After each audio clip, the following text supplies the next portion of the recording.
Welcome to Circularity 2025. This is your live stream entrance before the keynotes. I'm Katie Ryan, VP Sustainability here at Trellis, and I am with Sabira Lakhani, the VP at Reaply, and we are your live stream hosts for the week. Very exciting. I also co-host a podcast called Selling Circular, which is why I'm here. I've practiced talking live. So if Sabira looks like she knows what she's doing, she does. Sabira and I are watching the room fill up here at Circularity. Lots of great energy happening here in beautiful Denver, Colorado. And since you're going to be with the two of us for a while, I thought we should get to know Sabira a little bit better. So do you mind if we start talking about you a little bit? Let's go. Okay. So Sabira, what got you here? Ooh, that's a long story, I would say. But the quick highlights. The birth of it was I was actually in India and on a bus in the middle of nowhere, and I was watching women collect waste off the ground. And in the back, I could see an advertisement for a very large drinks company. And to me, it was just like, how are we cool with business being everywhere, but we don't have a system for the waste that it creates? And that kind of set my journey off and been in circular economy actually ever since. That's fascinating. What did you get your degree in? Economics and environmental biology. That was undergrad. Okay. And then grad, I studied design, engineering, and management in a weird interdisciplinary program at MIT. And then would you say that those were like linear steps to... No. No. I didn't even think I was going to go to grad school. I lived and worked in India and then needed a way to come back home eventually because I spent my my student loan dollars in dollars and not rupees. So yes, I had to come back. Okay. And when I came back, I got into a grad program and then worked with Apple, worked with Reaply ever since, And are you going to see sessions while you're here? Yeah. And what are you seeing? I love coming to Circularity for the inspiration, and I haven't been able to work in the repair or remanufacturing space in my career. I've tried to do all the loops of the butterfly diagram, but those have been elusive to me. So I come here to check out what's going on, and if there's anything in technology or even programs that are really proving that those things are possible in the circular economy. Well, I would imagine that you are also going to be meeting some interesting people that then you'll probably try to grab for your podcast. Yes. Backstage, I just met Asha from Biomimicry Institute. She's cool. I'm going to really look forward to that. But we try to highlight guests who are doing the real work on the ground and dealing with real challenges, and we try to talk about those and get into the nitty-gritty. You get to start those conversations here at the conference. We like to continue those online, offline, later in the real world. Well, you're going to get a lot of great conversations today from the main stage. We're about to head there shortly. I am so looking forward to John's opener. Man, his openers grabbed me right from the beginning. He's got a special side guest, a pocket-sized guest that he is bringing today, so keep an eye out for that special guest. And you're going to hear from Sabira and I after the keynote soon. So sit back, relax, maybe grab a pen and paper, get ready for the live stream and the keynotes.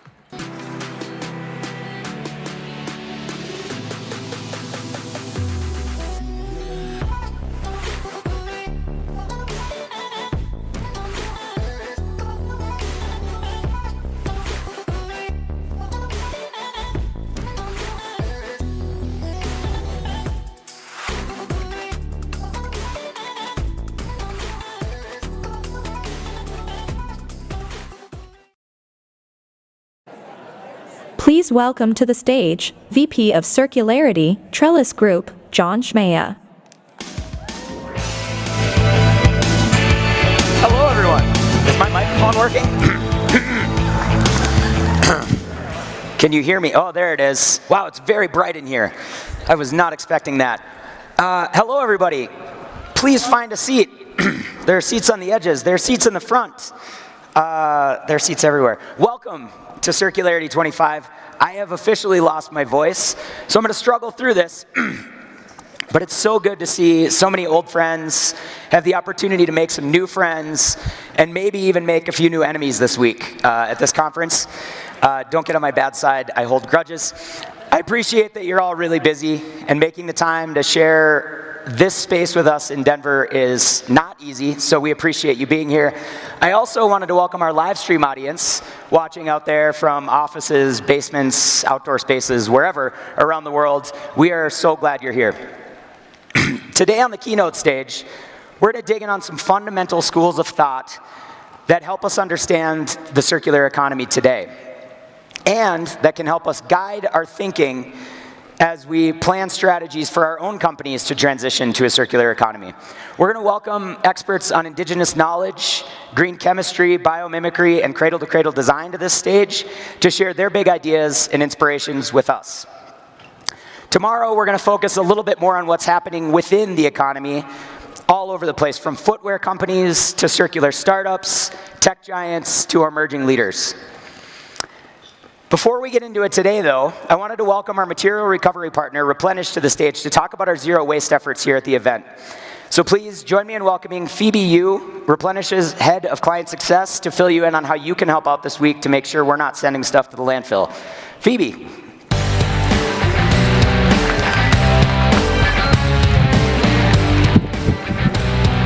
Woo! Go Circularity 25. Hi, everyone. So good to see all of you. So today, I'm here to talk to you about material recovery and destination, which is a big topic. I know we can all agree on this. The linear systems of today are failing our nature's circular logic. I know we can agree on this because that's why we're all here today. Our linear system today are perpetuated by really medieval waste architecture, the infrastructure that is built for trash disposal, not material recovery. And this system actually actively works against the needs of the brands, consumer brands and manufacturers of today. Namely speaking, regulatory mandates, there's environmental commitments, struggling with uncertain global supply, and also failing consumer expectations every day. So it's not your fault. And what happens when we have a system that we know doesn't work that well? What if the material recovery can work for your brand and not against it? Any guesses here? What do we need? We need a new system. Surprise. A system that starts with the understanding that your customers not only should be, but needs to be your suppliers. A circular system that restores trust and aligns on everyone's goals. And that's great because it benefits everyone. Brands get resiliency and trust. Manufacturers get better input. Recyclers get cleaner streams of materials. And consumers, most importantly, gets proof that their actions are actually making an impact. And this is what we're building here at Replenish. We call it the Material Recovery Grid. It's a comprehensive circular infrastructure that really transforms how materials are recovered and flowed through our economy. First, we provide intelligence where there were once blindness. We identify source materials, and we map the resources, we map the sources, and we can predict their availability. We do that today. Second, we seamlessly activate these material sources through automated onboarding and hyper-local logistics to make it cost-effective and scalable. Third, we deliver complete control and visibility, and it really allows brands to see exactly where the materials go, the quality of these materials, and for them to determine the preferred destinations. And finally, and most importantly, we build trust through transparency. We provide the verified data you need for confident claims, regulatory compliance, and consumer education and engagement. And we're really excited to bring it here to Circularity 25, our 4th Trellis event that we're partnered with. And our team is hard at work, including my team and also a volunteer team that sorts materials. We're here to ensure that materials from this event is injected back to the circular infrastructure we've built here in the greater Denver region. Our partners, PepsiCo, Diageo, Rocky Mountain Recycling, Direct Polymers, Glass King, Colorado Compost, and more. We work together just to make this a reality, and it is a reality today. But here's the thing. Don't take my word for it. Scan the QR code and follow our progress here at the event. We update every evening with real numbers, and I really look forward to discussing how we can unlock this material recovery grid community by community, zip code by zip code. Thank you so much.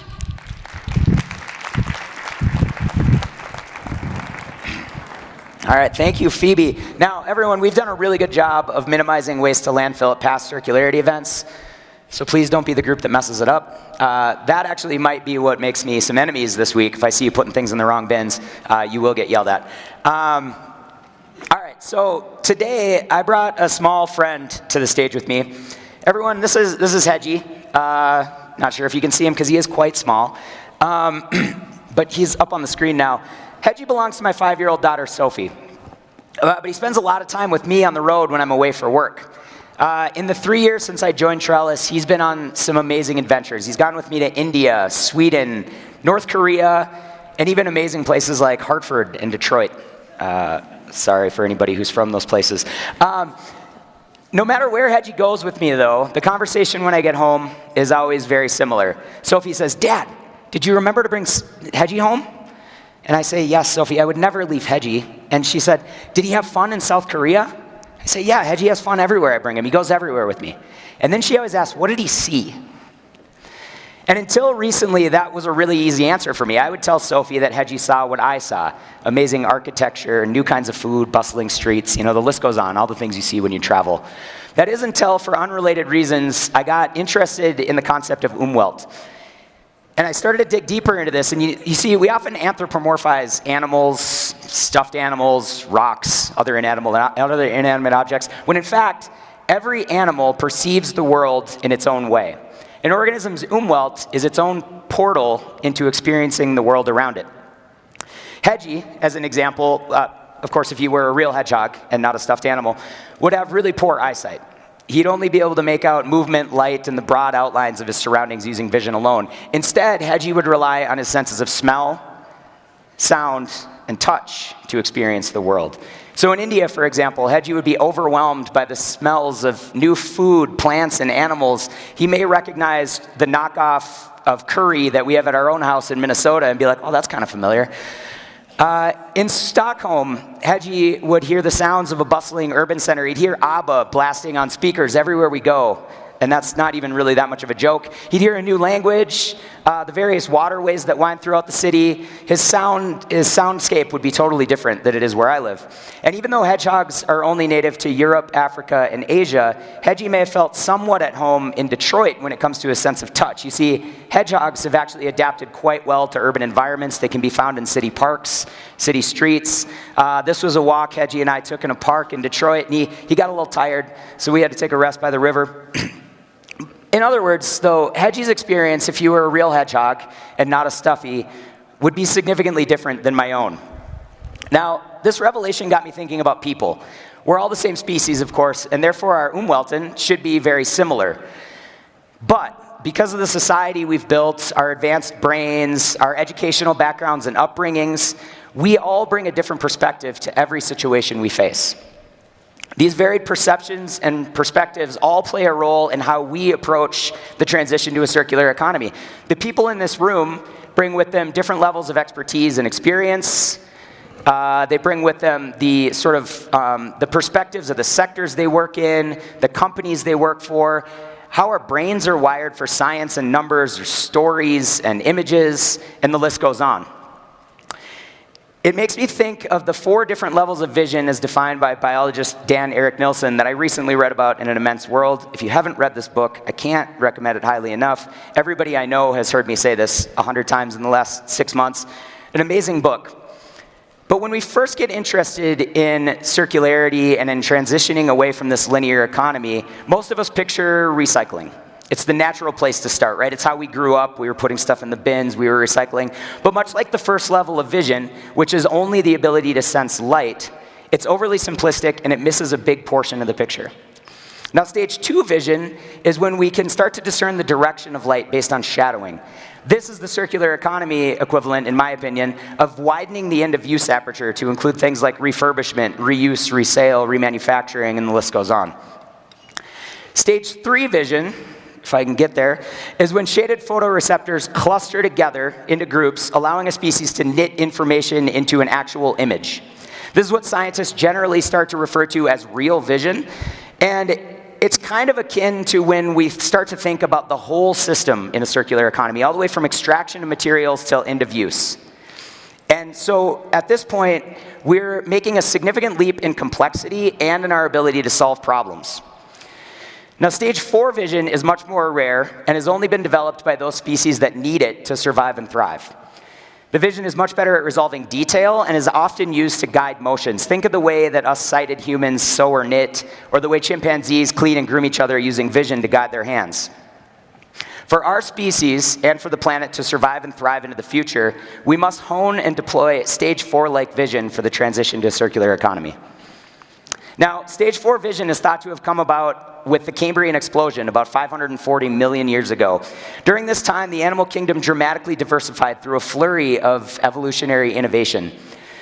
What we need now is a Cambrian explosion of ideas for the transition from a linear economy to one that is circular and regenerative. We need to latch on to this evolutionary moment. We need to design boldly, collaborate deeply, and embrace the intelligence of natural systems that have sustained life for millennia.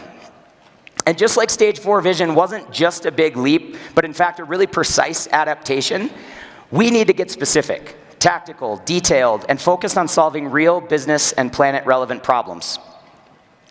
By grounding our innovations and the way we think about this transition in really innovative schools of thought like Indigenous knowledge, biomimicry, green chemistry, and cradle-to-cradle design, we can unlock breakthroughs needed to reshape our world. That's why I'm so excited about our lineup of speakers today. The concepts they bring to this stage are the closest thing to stage 4 vision for the transition from a linear to circular economy that I can think of, and I hope you agree. With that, let's get going. I'd like to introduce our first keynote speaker to the stage. Dr. Lila June is an Indigenous orator, musician, scientist, and servant to future generations. Her messages focus on Indigenous rights, supporting youth, traditional land stewardship methods, and healing intergenerational and intercultural trauma. She's thought deeply about history's solutions to modern problems and is here to share her insights with us today. So please help me in welcoming Dr. Lila June to the Circularity stage. Good luck. Hello, so happy to be here. My name is Lila June. I'm from the Dene Nation. We are also incorrectly known as Navajo, but we call ourselves Dene. We are indigenous to what is now called New Mexico, Colorado, Arizona, and Utah. And technically, I'm supposed to introduce my clans before I speak, so please allow me to do that briefly.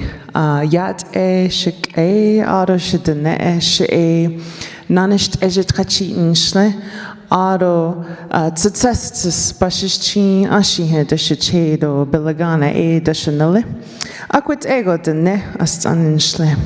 So I come from the Nanisht Ejetachitni clan, which I got from my mother, because in our culture you get your last name from your mother, not from your father. So we're a matrilineal society. And that's just one of many very cool things about our ancient society. But anyways, my job today essentially is to talk about how regenerative circular economies are nothing new. So let us begin. Indigenous circular economies, reciprocity, and reverence as a foundation for wealth. So the first example I want to talk about is Tenochtitlan. Does anybody know what that is? Fair number, fair number. Not enough people know what that is, and that's not our fault. That's the fault of the US education system. But Tenochtitlan is what used to be present-day Mexico City. And it had a population of, some say as low as 50,000, some say as high as 300,000, but it was only 5.4 square miles, so even if we go on the low end, it had a higher population density than Los Angeles. And this city was built on a lake, Lake Texcoco. And this city, I call it the original zero-waste city because one of the fascinating things about this city is that they recycled all their human waste. And this is a place where truly shit is gold. Because they actually stored all of their poo and all of their pee, and it was so valuable they could take it to the market and trade it. So they would store it in these clay urns in a very sanitary way. They were actually pretty obsessed with sanitation. The whole city was cleaned by an army of public workers every day. And the poo was used to sustain the chinampas, which were these floating gardens that they created out of an incredible technology. Out of thin air, they would create gardens on the top of the lake. And this created a powerful fertilizer for their food system. The urine was used for a mordant for textiles to fix the dyes into the textiles so that the dyes wouldn't, get washed away really quick as soon as you wash your clothes. And it was also used for tanning leather. So essentially, they managed to make their human waste to power and fuel their textile, their leather, and their food systems, which is amazing. And you can imagine, this is a AI rendition of what, they say this is the most accurate depiction of what it may have looked like back in the day. But you can imagine that if you live on a lake, you would need to make sure your human waste is very properly taken care of, or else the water in the lake would become polluted, which would then pollute your food system, which relies on floating gardens. So those big lines you see going up the picture and from the right side of the picture are aqueducts that were piping in immense amounts of water way before Columbus was ever born. Another one I like to talk about is the Mebengokre, or the Kayepo, soil management, also known as Amazonian dark earths. Has anyone here happened to hear of terra preta? It's an interesting soil science wherein the left-hand picture, that entire black soil is all man-made. And that covers a large part of the Amazon River basin. And the way that soil is made is by constantly putting in food scraps, as well as all kinds of creative soil amendments, such as old fields are burned so that the ash goes into the soil. There's a good amount of ash in that soil. That's part of what makes it thrive. And they call this terra preta. And that soil there is about 2 feet deep of lush, fertile topsoil. And beneath it, you can see the clay, which is actually more typical of Amazonian soils. I had no idea, but Amazon actually has a very poor nutrient density within the soil system naturally. And this is likely why indigenous peoples had to innovate this technology many thousands of years ago. We now know that, according to the radiocarbon date of a cave in South America, that human beings have been in South America for at least 25,000 years. And that's enough time to do some damage, So you can see on the right-hand side, every one of those black dots is where we find this terra preta, where we find this soil system. And you can see that's a pretty large part of South America, actually. So it just goes to show that humanity has an incredible regenerative power to influence the land in a positive way on very large scales. In the middle, you can see this Mebengokre man showing off his really nice black loamy soil. And I think this is just what our world could look like if we were more conscious about how we regenerated the soil and how all of our food scraps and how all of our, not just food scraps, but any compostable debris was recycled in the system. And yes, prescribed burning is a huge tool of Native Americans, again, way before Columbus was born, to bring the dead tissues of the grasses back into the soil system by burning it and turning it into nutrient-dense ash. So that was a huge part of our circular economies back in the day. We actually systematically burned this whole continent from coast to coast nearly through a regenerative fire management practice, which also reduced catastrophic fire because when you burn regularly, the fuel loads are down and you don't have as much fire risk. So fire is also a big part of this soil system. The Heiltsuk are an Indigenous nation north of Vancouver, and they're a beautiful people. I got to go visit them one time. But the herring roe farms are incredible. And this is a different kind of circular system that I want to try to see if I can explain. But it's not so much about putting materials back into the system, but it's about giving our energy to life forms outside of ourselves, which then in turn come back to feed us. So sort of that circle of life. Because these herring roe farms, what they do is they hand plant these hemlock boughs in the ocean, as well as these kelp, fast-growing kelp. You can see them hand-planting kelp forests, and that creates more surface area for the herring to lay their eggs. And when the herring lay their eggs, they plaster the entire coastline with this highly nutrient-dense caloric base, which then in turn feeds the orcas, the salmon, the wolves, the bears, up the food chain to the eagles.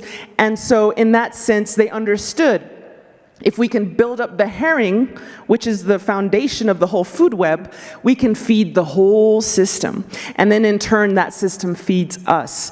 So I call this technique augmenting the base. Find out what an ecosystem or a system depends on at its foundation, at its base, and build that up so that then those, more of a trickle-up economy, where that base is really nourished so that all else can have a strong foundation. So that's their economic approach, is augmenting the base. And it's quite incredible how they've been doing this for, again, thousands of years. So I could go on and on. I have a million different examples, which you could read in my dissertation if you want.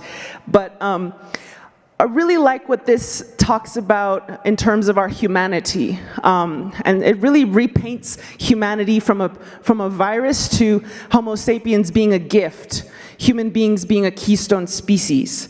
That not only is it okay for us to be on the earth, but that we are needed on the earth when we are acting in a regenerative way.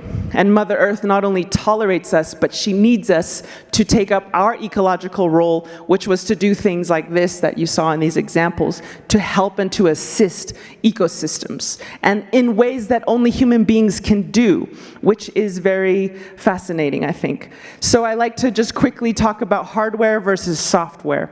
The hardware is the human body, whereas our software is our program that we operate on, our worldview, our principles, our value system. And so it's not so much that the human being is bad, the human being is a pest, but rather that sometimes our software can get corrupted and needs to be debugged of fear, debugged of selfishness, debugged of this very bizarre thing called profit maximization, which seems to throw everything else by the wayside.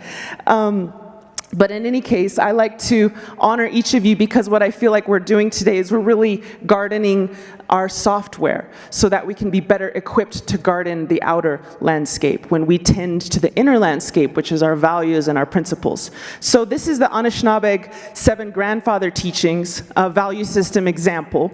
And this is like an indigenous software that drives their whole society.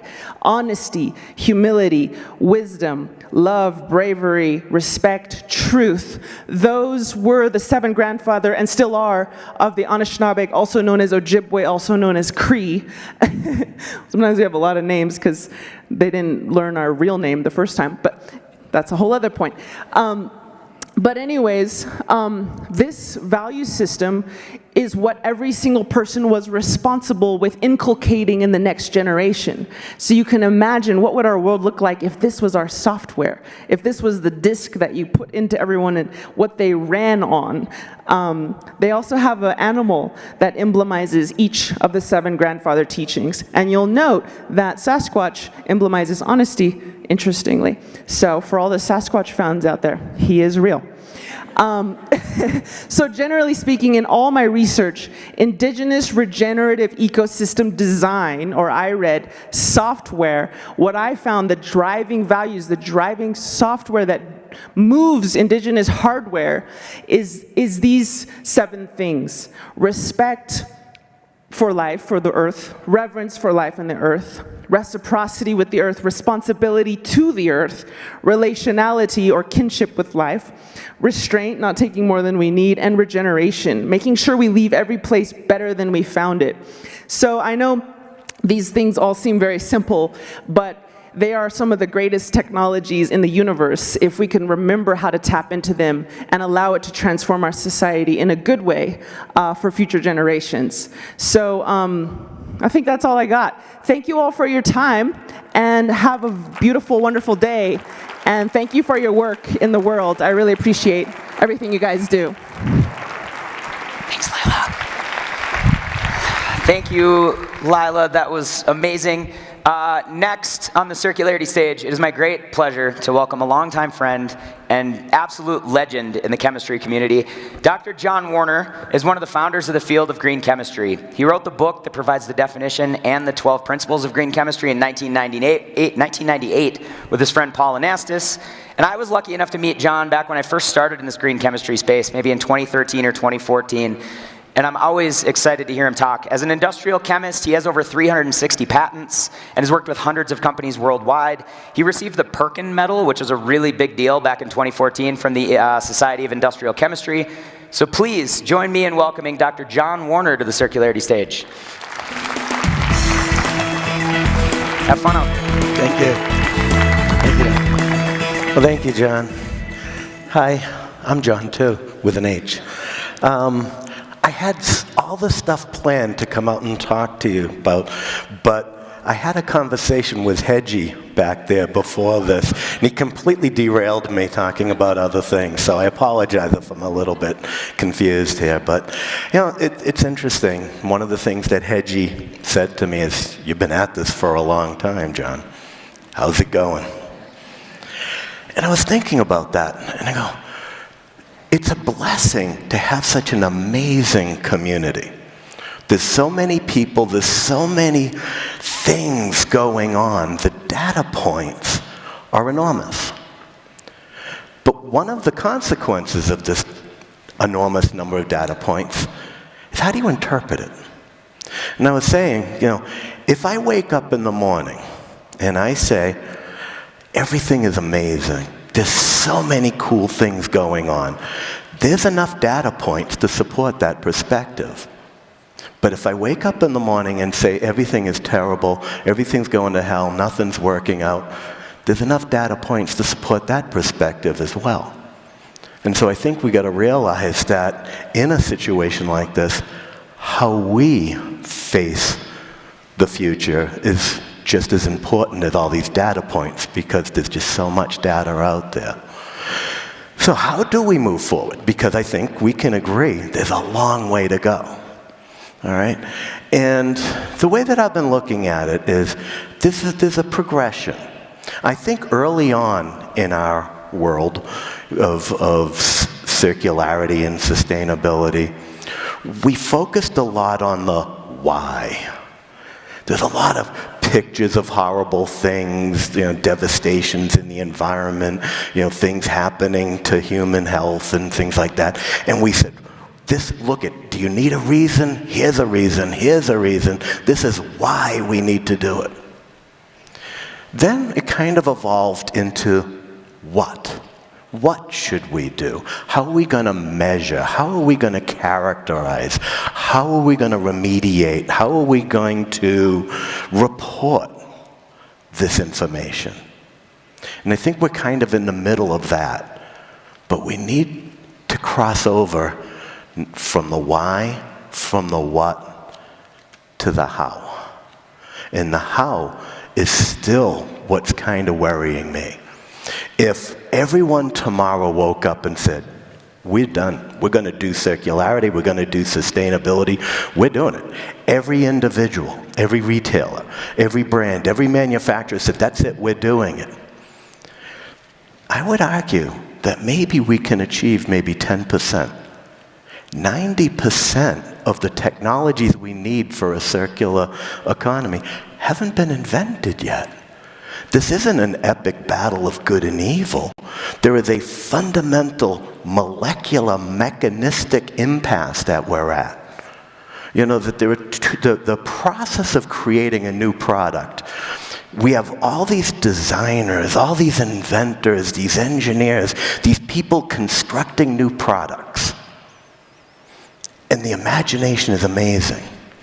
But they're held 100% captive to the materials that they use to make the products.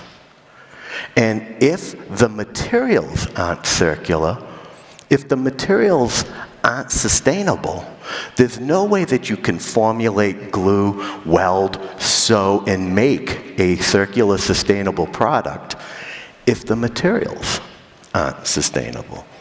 And while there are so many programs at universities teaching about design and circular technologies and sustainability, the missing component right now is the material side. I have a PhD in chemistry. There are, in the United States, probably about 30,000 people get degrees in chemistry at different levels every year in the United States alone. It is unlikely that any of those students learn anything about mechanisms of circularity, mechanisms of impact on human health and the environment. So how are they going to invent materials that can be handed off to the designers to make the products if it's absent from their curriculum? Think about that. I know how the color red is formed. I know how red sticks to a fabric. I know how red doesn't fade in sunlight and oxygen by playing molecular games, because there were courses that I had as a student that taught me. But I didn't have a course on what makes a molecule a carcinogen, what makes a molecule biodegrade, what makes a molecule viable in a circular system. And if that's not part of the education of those inventors, then we're only doing half the story. And so that piece, the molecular piece of how to invent these materials, is called green chemistry. And there is hope, because over the years, green chemistry has evolved. There's a nonprofit organization called Beyond Benign. And Beyond Benign is reaching out and asking colleges and universities to add the principles of green chemistry to the required curriculum, not as an elective, not as a nice to have, but as a fundamental part of what it means to be a chemist. And Beyond Benign has managed to get over 240 universities globally to sign this green chemistry commitment. And for me, that fills me with optimism. Because if we're going to go from 10% to 100% of sustainable circular technologies, we're going to need the stuff that these products are made of. All right? And those things have to, but we have to examine how we're making our decisions of invention. You know, we embrace nature. It's funny. If someone talks about biology, everybody, oh, bunnies and bugs and things, oh, that's nice. If you say chemistry, it's like, oh. You know, the world has a certain biophilia and a certain chemophobia to it, you know, and that's kind of an issue there. But, you know, and so we glorify nature, appropriately so. How does nature, biomimicry, and the next speaker will talk about, nature has evolved over 3.8 billion years to do amazing things. But you know what nature does differently than humans that we often never talk about? There are no committees in nature. If there was a committee in nature, it would have looked at the design of a giraffe and said, the neck's too long, the ears are funny, canceled, reject. But because there was no committee to stop it, it happened. And what's happened in our society, we have become so focused on what we want. What does circularity, what do we want? What does green mean? What do we want? And we forget that 90% haven't been invented yet. So when we create a construct of how we're going to invest, how we're going to fund, we got to be careful that our very definitions of what we want are usually focused on what we can do today and not looking at what we could do in the future. And so I think whenever you're in a meeting, when at work or with a group of people, and you're considering different approaches, realize the one that makes the most sense, the one that says, yeah, that should work, that's great, is the least innovative.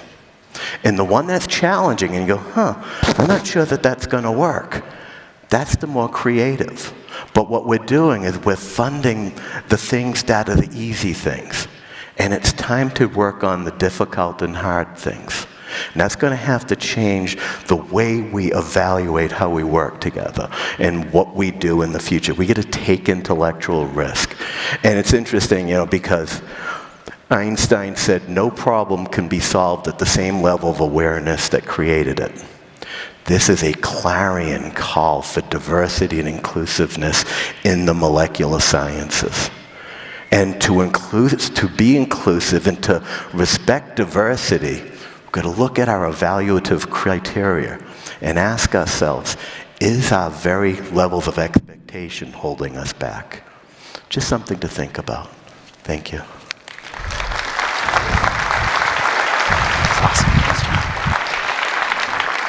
Thank you, John. I'm always impressed by people who can stand and give a presentation for 9 minutes without any slides. And with that, I'm going to be showing you some more slides in just a second. But just before we get into that, John's going to be speaking in a breakout session tomorrow morning from 9 to 10 that we're calling Green Chemistry as a Driver of Innovation. I'm sure it'll be great if people are interested. Before we bring up the next speaker, some slides, I want to take a moment to thank our sponsors for the event. You'll find our sponsors everywhere from the speaking program to the expo hall and everywhere in between at this event. We truly appreciate every sponsor, and we're so glad that you're a part of this event. And some of you, year after year, it's amazing to see these sponsors come back and have a good experience at Circularity. Thanks to our partners as well. I'd like to thank our convening and community partners. Your promotion of this event, as well as your help in putting together content for our breakout sessions, is so important to make this event a success, so thank you for that. And last, but definitely not least, I want to thank our media partner, We Don't Have Time, our startup partners, and our sustainability partners for being part of the event as well. Also, we want your feedback. So a survey is going to be sent to you post-event and is also available in the app under the feedback button. There will be a special prize for one lucky feedback recipient that we'll talk about tomorrow. So please, when you get a chance, fill out the survey. We want to hear from you how we're doing. Now, on to our next speaker. Biomimicry has long been a fascination of mine. It's used to develop new products, adhesives, pharmaceuticals, coatings, surfaces, whole products, whole cities, whole buildings. Biomimicry is amazing, and there's a lot to be learned through the practice of biomimicry, which is why I'm so excited about this next talk. So please join me in welcoming Asha Singhal from the Biomimicry Institute to the Circularity stage. Asha.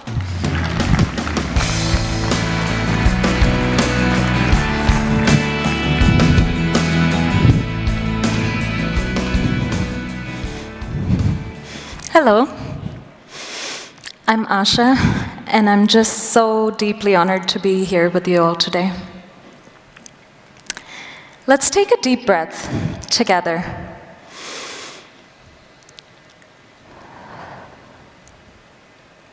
And now, I want you to imagine you're walking through an old-growth forest, Sunlight is filtering through the canopy. The air is rich with life.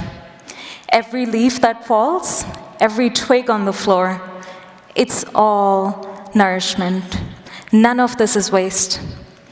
In the forest, the end of one life becomes the beginning of another. Everything is transformed and everything contributes.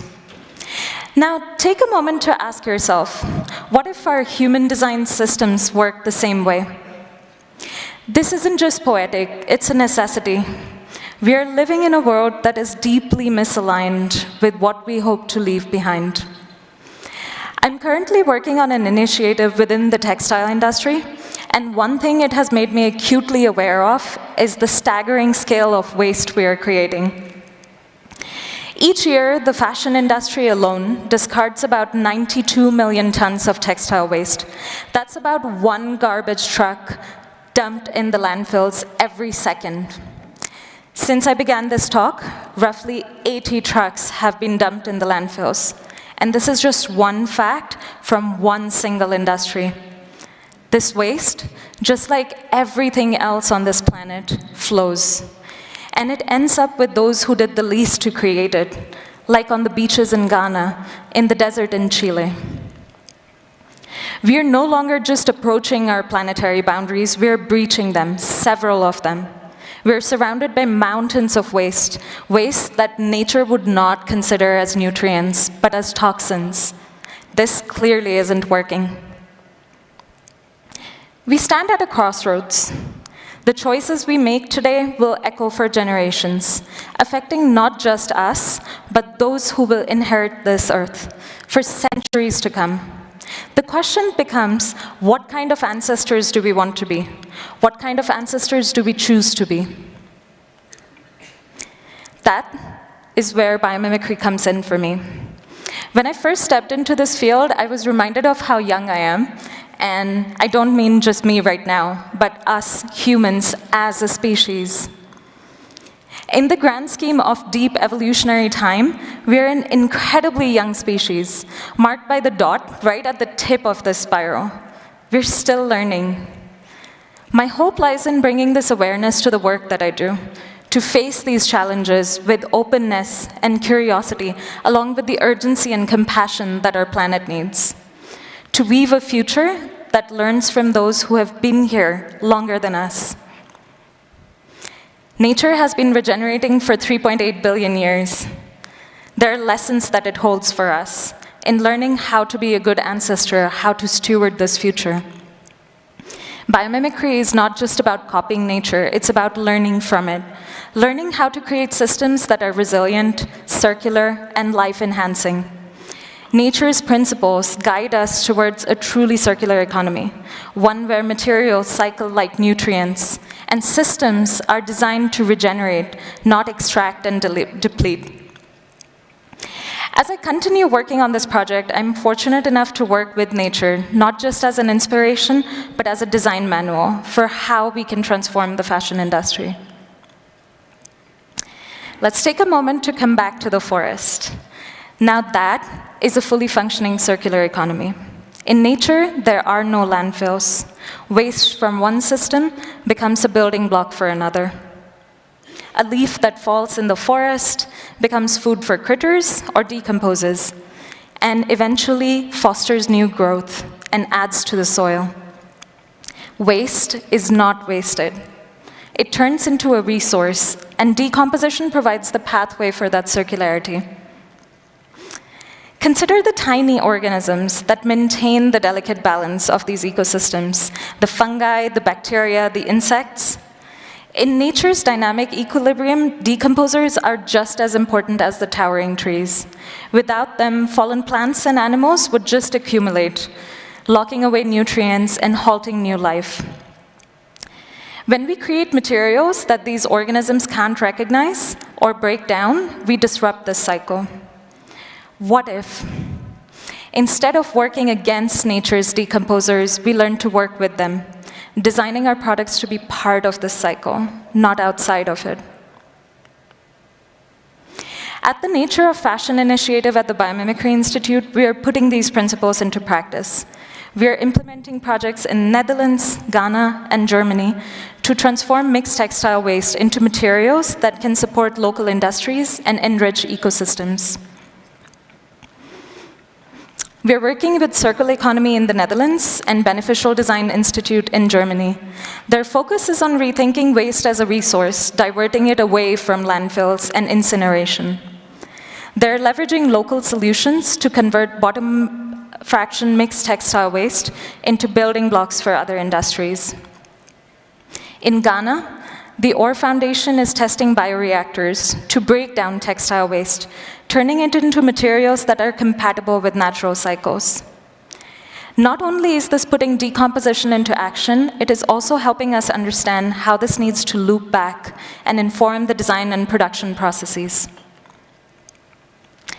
Imagine a world where the fashion industry leaves behind nothing but nourishment for the next cycle. That is the future I wish to pave the way for. And it's quite a process of transition for us to get from here to there. Nature shows us that this is not just possible, it's a necessity, and it's already happening. Of course, getting to a world where all textiles are as benign and biodegradable as a fallen leaf will take a long time. That's why we also need transition technologies. Technologies that help us break down mixed fibers and safely process today's waste will be essential stepping stones. Until all fibers are designed for benign biodegradability, these transitional innovations can help us bridge the gap from today's reality to tomorrow's vision. The scale of our challenges is immense, but so is our potential, especially when we allow ourselves to imagine boldly and let nature be our mentor. Nature doesn't just show us what's possible, it invites us to participate in this ongoing story of regeneration. Every forest, every cycle is a testament to what's achievable when systems are designed for renewal and not depletion. In Janine's words, life creates conditions conducive to life. So as we imagine the worlds that we want, let's do so with nature as our blueprint. Let's ask, what would it look like if our communities, our daily choices, our industries flowed as seamlessly and generously as thriving ecosystems? These visions are realized through 100 next steps and not just one single leap. The future we want will be built by each of us, step by step, with our visions as our North Star. The future is not something we're just stepping into. This is something we're actively creating together with every action that we take. Let us choose to be the ancestors who chose to imagine and then to build a regenerative, nature-positive future. Thank you.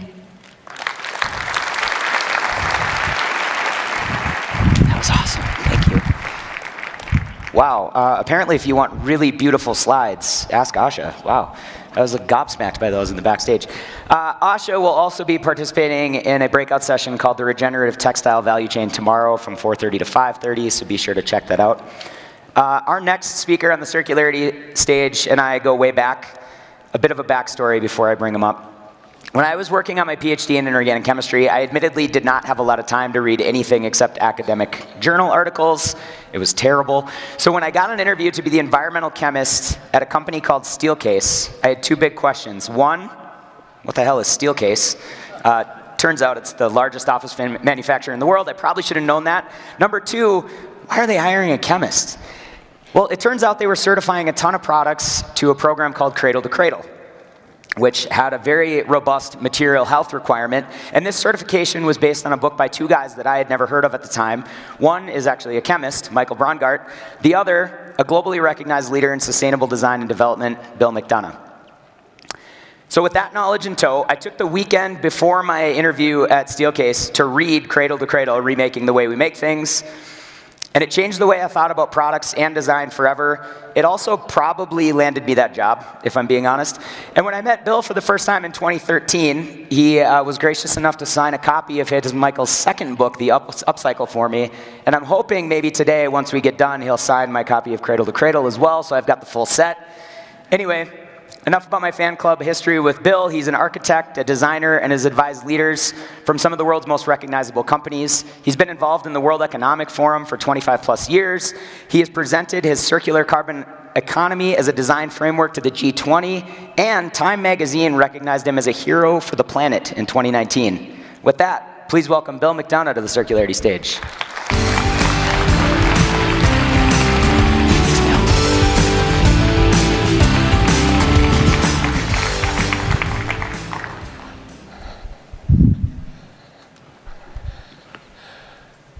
Hello.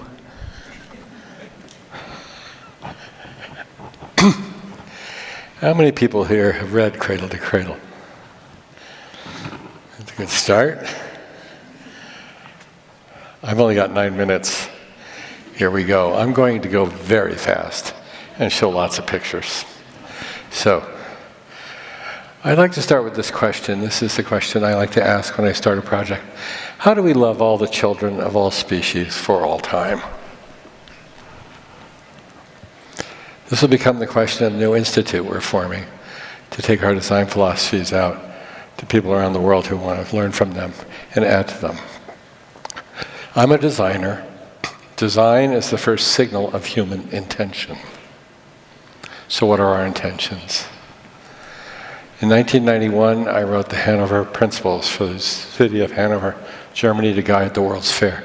It became the gift of Germany to the Earth Summit in 1992. Insist on the rights of humanity and nature to coexist. Insist. Recognize interdependence. Respect the relationships between spirit and matter. I was asked to remove this one. Why? Because you can't do KPIs. It was number 9 at the time. I said, no, let's make it number 6. Oh no, we're trying to remove it. Let's make it number 3. See where we're going? So it's the one non-negotiable one. Accept responsibility for the consequences of design. Create safe objects of long-term value. Eliminate the concept of waste. This isn't reduce, minimize, avoid. It's eliminate the entire concept. Rely on natural energy flows. Nature is a model and a mentor for us, as we've heard just now. Understand the limitations of design. Be humble. Architects are famously not. So it's important to be humble. If anybody has a problem with a concept of design humility, it took us 5,000 years to put wheels on our luggage. It took us another 20 years to put 4 wheels on the luggage. And guess what? Your luggage has 8 wheels. Anyway, seek constant improvement by the sharing of knowledge. Here we are. How do we make the world better through commerce by design? That is the professional question I ask. And my concept is to focus on the idea that we're here for the next generations to produce perpetual assets. Perpetual assets. Think about that. First time I'm presenting this term, so I hope it's enjoyable. Now we have techniques that we use and tools. This one is a fractal tile. It's known as a Sierpinski gasket to the mathematicians. And it's self-similarity at every scale, but we can look at economy, equity, and ecology, and so on, and get down to the specific relationships of these various corners. But what you can also see here is that that little circle at the bottom right corner around economy is the circular economy. And what is it characterized as? The triple bottom line. Bottom line is profit. Bottom line is what's left over. It's about the economy, and it's about profit. If you look at all of this together, it's the triple top line, we call it. It's revenue, it's growth. Nature loves growth, good growth. We'll come back to that. Cradle-to-cradle design is a way of taking these things and putting them together by intention to execute projects and to execute relationships. We don't just see things as resources, we see them as relationships. Economic relationships, social relationships, natural relationships. I don't like to use natural resources as a term. I like to talk about nature's sources. It is the job of human beings in the context of our needs to turn resources into resources. That's what we're all here for today. So I started in the big public realm with this on behalf of the White House. I represented the United States at this first China-U.S. Center for Sustainable Development that happened after the Earth Summit. And together with my co-chair from China, Madam Deng Nan, Deng Xiaoping's daughter, we created this center, and we were looking at the search for ecological civilization. We studied cradle to cradle and circular economy, and those are what we put forward. And the book, Cradle to Cradle, which I wrote, and then came out in 2002 with Michael Braungart, Waste Equals Food. Use clean energy. Celebrate diversity. None of these are inconsistent with what we just heard. I introduced this to the World Economic Forum, and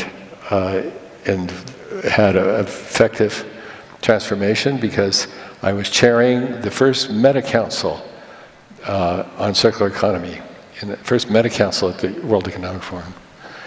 And as a result, we watched the growth of interest in the circular economy as ABN AMRO, the bank, did, watching it grow until today. And here we are, look at us.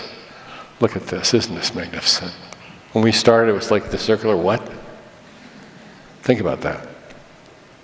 What Michael and I put forward was the idea that there's a biosphere and there's a technosphere. We need to design into biology and into technology, and we can't let the two destroy each other, especially technology destroy biology. And in biology, we can have products of consumption. We can actually consume a toothpaste that might go into the water. In technology, we can have materials that can go and be used again, because technology is materials for human utility, for use. And one of the saddest things for me is to listen to the term life cycle assessment and keep thinking about we're designing, when I hear somebody say we're designing for the end of life. Please don't use any language that terrifies the children. Designing for the end of life. These are inanimate objects. Please. So we say end of use, because it's about utility. Oh, and if it's the end of use, well then the question is, what's the next use? If you're in the circular economy. So we don't design for end of use. We design for next use. Welcome to the circular economy. Design by intention for next use. Perpetual assets. Because when you put these two together, you get what we're calling the circular economy. It's the cradle-to-cradle circular economy. It's not just do it again. We see so many products that people are going, oh, I'm circular, that makes me good. And they're toxic. And you're going to do it again. It's worse. What happens when circularity is worse? It's when we do stupid things again. No. No. And in 2020, in Nature Journal, there was an article with the title, Global Human-Made Mass Exceeds All Living Biomass.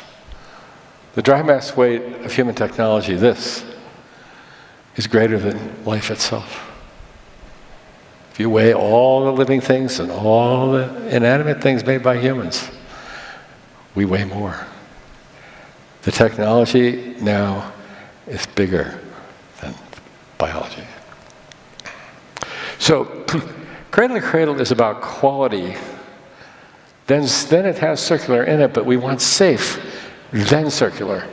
So Cradle to Cradle is about quality. That's why we look so carefully at all the molecules, etc. The circular economy is the circular economy. It's about quantity. It's a quantification, not a qualification. But is it safe? So the characteristics we put to the circular, to the Cradle-to-Cradle certification and so on, is all about material health, circular economy, renewable materials, safe, healthy things that are good for life. And so we redesigned textiles to be safe.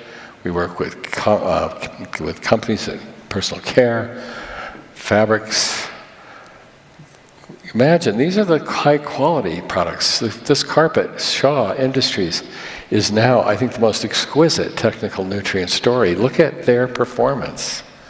They're getting it all back. They're trying to make 100% of their products this way. And they've been able to do it. So these are terms that we introduce: products as a service, design for next use, upcycle to get things better, material banking, product passports, extended producer opportunity, not responsibility. It's an opportunity. Go for it. So for the circular economy at Davos, we made a little pavilion with Savik, which is designed for disassembly, designed for reuse. It's material banking. It's a building that goes up and down in a week, and it's reused. It'll be its 10th use this year. And here, a university in Bogota recently opened, 18,000 students studying circular economy in Cradle to Cradle.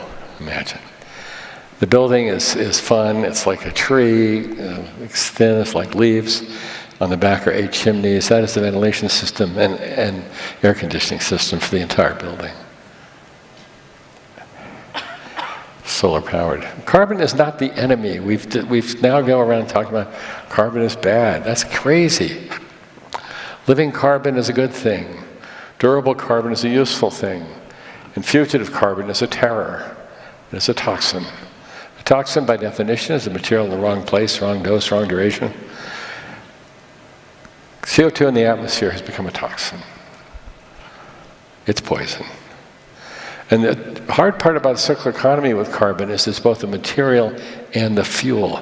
So the G20 in 2020 asked me if I would create a model for the circular carbon economy, which is based on the Cradle to Cradle circular economy model. But here we realize that the fuel in the middle is carbon, and it finds itself going from the geosphere to the atmosphere in a matter of weeks.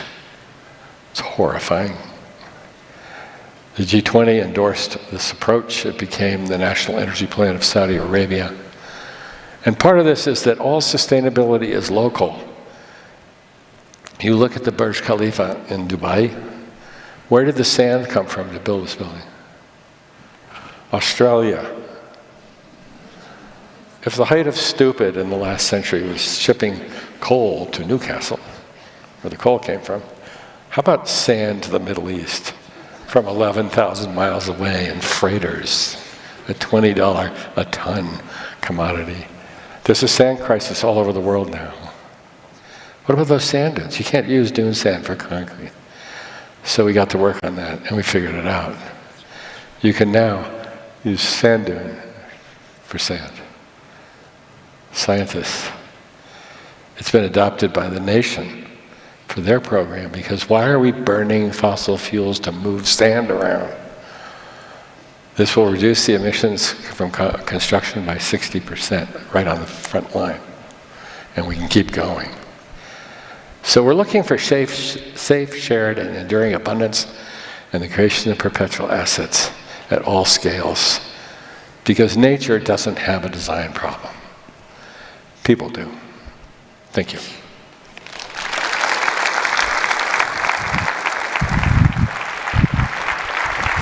Thank you, Bill. If you want to take a seat right there, we'll welcome our other panelists up, all the speakers from today. Please join Bill and I on the stage.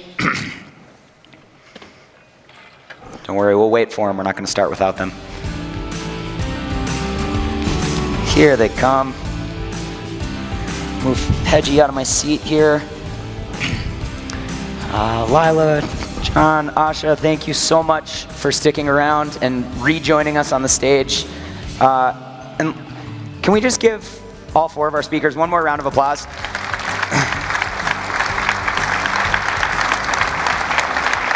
Now, I think we could probably talk all day, but we only have 24 minutes. So I only have 4 questions, but I would love all of you to chime in and ask each other questions if you're so inclined. Lila, you mentioned sort of misnomers and misunderstandings about, the way your people, like what we call your group, your tribe. What did you call? Sorry. Nation. Your nation. Sorry. Holy cow. See, there's the misunderstanding right there. All good. I'd love to hear from each of you what people may misunderstand about the concepts you talked about today. Like, where have the misunderstandings come, and how do you sort of overcome those? And anybody can start if you're ready. Well, good, please. No, I wish I could walk into a room and have nobody have a preconception about green chemistry, but the word green and the word chemistry already has a misperception. And I think the thing that people don't understand is that green chemistry, the point of green chemistry isn't a way to measure or characterize the state of things. It is a mechanistic tool of how to invent those things. So it's not an alternative to a way of assessing. It's if you're in the lab pouring beakers and flasks, creating a new material, or working with biomaterials to craft a new fundamental building block. How do you anticipate those negative potential impacts ahead of time? And that's what I think most people think it's an evaluative tool. And it's not. It's a R&D tool to help inventors invent. And the other thing is they say, oh, green chemistry is going to not work as well, and it's going to be too expensive. The definition of green chemistry is a technology that has superior performance, appropriate cost, and oh, by the way, is also sustainable and circular. And so and then people don't really realize that. That's the misperception I'm facing all the time. It's interesting. Yeah. Who else wants to jump in? Yeah, I was thinking that one of the misconceptions often is that when I talk about indigenous regenerative ecosystem design and stuff, people think it's a Native American thing, when in fact it's a human thing.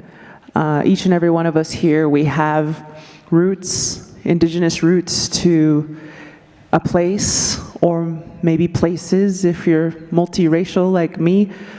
But each of us has a connection to ancestors who were extremely advanced and who have technologies that, not just physical technologies, but conceptual technologies that can guide each and every one of us in our daily work. And I think the least indigenous people that people expect to be indigenous is like Europeans, but if you even look at Europe, I went into the caves in France and found 17,000-year-old cave paintings, and they were painting the bison and the ibex and pregnant women, and they were honoring Mother Earth and different beings. And my little friend was with me, and he was like, if these people are so primitive, how come they can paint better than us? And I was like, fair question. I mean, they was gorgeous. I mean, there was like 3-dimensional paintings going on and the firelight flickering on the bison. I mean, it was amazing. So that's the other misconception, is that anything in the past was automatically more primitive, which is just not true. I don't know if we've ever been as primitive as we are today, as uncivilized as we are today. But there are so many extraordinary technologies embedded in each and every one of our DNA, and it's not a Native American thing, it's a human thing. I love that. It reminds me of when we first spoke and you mentioned how it's everything we do is a symbol of our values, right? And we all have values embedded somewhere in there that we just need to find. Asha, Bill? I think when it comes to biomimicry, one of the most common confusion that can happen is more on the technical side as to what biomimicry really is. So oftentimes it can be confused with bio-assisted, bio-utilization, there's biomorphism, there's also synthetic biology, there's biodesign, so there's a lot of bios out there. And it can happen very often that there is some confusion around it. One thing that I always try to remember and remind is that biomimicry is a lot about functioning like nature. So it's about how would nature do it. So it's the verb, and it's about understanding like what we can learn from it, what are those strategies and mechanisms that nature is using, organisms, processes, ecosystems, how might those challenges be solved? And it's not to say one is better than the other, or they all have their own roles and they all have their own merits. Biomimicry is something that really supports us in being able to dig deeper into the function part, and hence can be applied to so many different fields. It can be applied to materials, architecture, fashion, textiles, like name anything, and organizational design, social infrastructure. But once we try to understand like how something functions, it's easier to build that bridge, that functional bridge, from human design to biological design and then back. Love that. And there's biochemistry, which kept me out of med school. There we go. Phil? I think a critical thing for me, I've said often, is being less bad is not being good. It's being bad by definition, just less so. So this whole movement to net zero, more strange language for the children. We give them double negatives and expect them to understand what we're talking about. Being less bad. How many people send out their kids in the morning and go, you know, it'd be a good idea to be less bad today? It doesn't make sense. We have this strange thing that goes on. So I think that's one of the biggest ones, is we have net zero by 2050. How many of the companies are making it, are on track for this? I was asked to look at this, and I did, and it's not a good bit of news.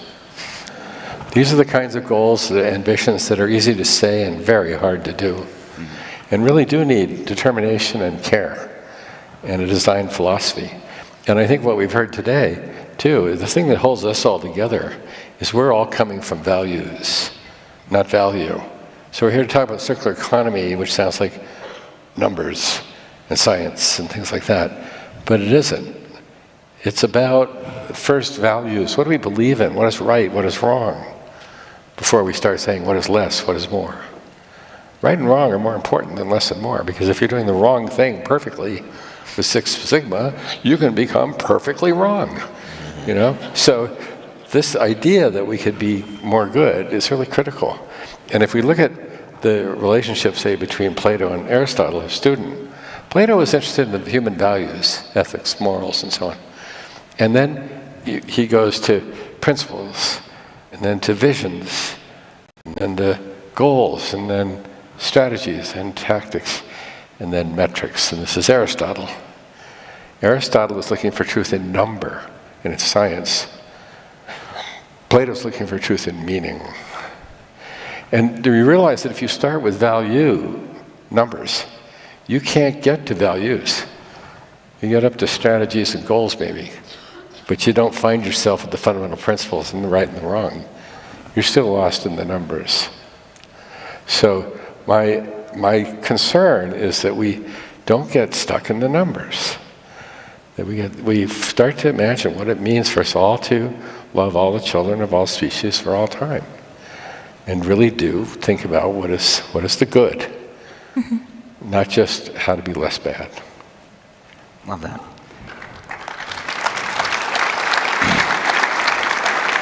So John, you talked about waking up in the morning and you can find data points to support anything good or bad, right? We can always find data points. I think we've learned that from a lot of people in public life these days.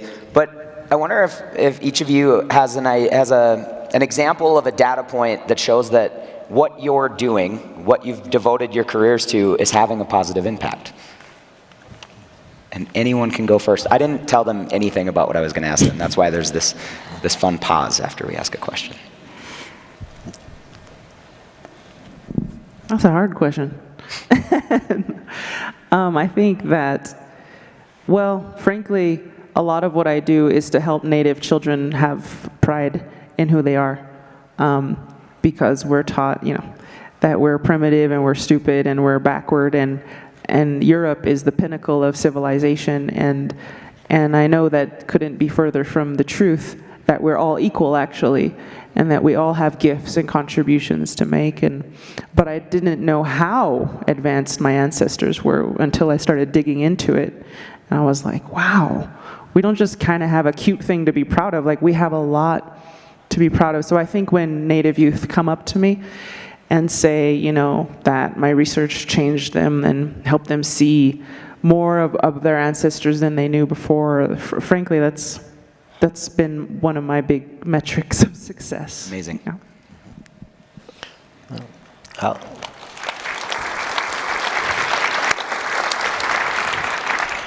I think the community, the green chemistry community, has grown so much, and just the large growth of the community. And I can't claim this. Dr. Amy Cannon, the executive director of Beyond Benign, leads what's called that green chemistry commitment. And I think that data point, that 240 universities globally have signed a commitment saying that they will change the curriculum. If you think circular economy is difficult, try to change a university's curriculum.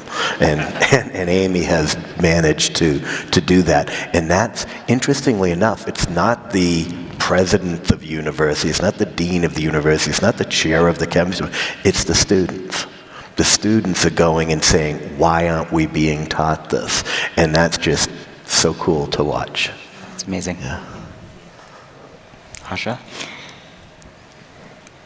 I'll try to answer it perhaps tangentially. So one thing that I think about is that we're facing these very systemic challenges. These are systems level challenges which don't really have a silver bullet solution. So in some ways what we need are those ecosystems of solutions. And in some ways, like what biomimicry does is it provides this exponential vision of what could be, but it exists. It exists already right now in everything that we see in nature. It already exists. And so I'm an architect by training, and whenever we have one of those challenges, like how to create something that's resource efficient, there's always a place that I can go. There's always this question that I can ask, and I will find at least one, if not a few hundred examples of how that can be done. So just knowing that that exists is a very big deal, because it's not this thinking that, oh, we don't have those solutions. Yes, we have those solutions. We need to figure out how to translate it into our design and how it works. So in terms of data points, I think the interesting thing is like looking at this vast ecosystem of solutions. So globally, industries, across industries, people are coming up with these solutions. They might be at startup stage, they might be already out there and commercialized. And they can be something as simple as a chair, but then there are also like buildings and urban design planning that has happened. And these things already exist. So there are so many examples that we can start looking at. At the Biomimicry Institute, we have the Ray of Hope Accelerator, where we have so many startup examples of folks who are trying to change the world. But then also we have Project Positive from Biomimicry 3.8, where they're looking at larger ecosystems. So those data points exist, but I think, again, coming back to this idea of values, I think it's understanding how do we put those solutions together that can create a different world, that can create a different system for us to operate within. Love that.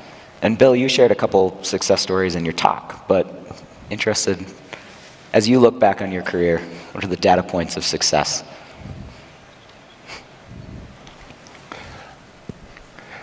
Well, just thinking about the notion of the education, I was a dean at a university, School of Architecture, and there we had to find ways to teach design to landscape architects, historians, architects, and so on. And when I came there at the beginning, the faculty said, "You're an interdisciplinarian. You know, when you start designing a building, you ask questions like, what birds are flying overhead? You know, things like that. What benthic invertebrates are in this water? And are you telling us that our students all have to become zoologists? They don't even know how to do a drawing." And I said, "No, I'm not asking them to be interdisciplinarians." They said, "Yeah, but you got tenured and you never got peer reviewed. You can't even be peer reviewed." I said, "Well, I'm not asking people to become zoologists. I just want them to know they need one." We want to become multidisciplinarians. We want to share with each other. We want to learn from each other. It's really critical. Then later, when I was on a faculty, like at Cornell or other places where I've visited, or Cambridge, there I'm working with the teaching and the students, and we're getting into these amazing opportunities to think through things freshly, like we've heard. And that's been a thrill. And then most recently, I'm a distinguished research professor at a science university, and that's how I could research the chemistry and the physics of concrete, which is, something very dear to the heart of builders. So it's really interesting that we can wander around and spend time with each other and celebrate this. And that to me is the success, is that we're having more fun than everybody else. I think that's the biggest part of our movement. I was just in Washington, D.C. I got to go to the White House. Imagine. And as we look at what's going on, and the whole notion that regulatory environments are in turmoil, the protocols for how we go forward. I went and spent a few days studying the data centers around Washington, D.C. It's the most highly concentrated center of data centers in the world. And the amount of power they require for artificial intelligence now. And the power lines that are coming in, 765 kilovolt power lines. These are immense things, and they're all over the place. And here was this beautiful landscape of orchards and forests and farming. And now it's like Avatar, it's some grinding way over it. And it was really amazing to look at and realize we don't have to do it like this, We don't. There are other ways for us to think, other ways to act.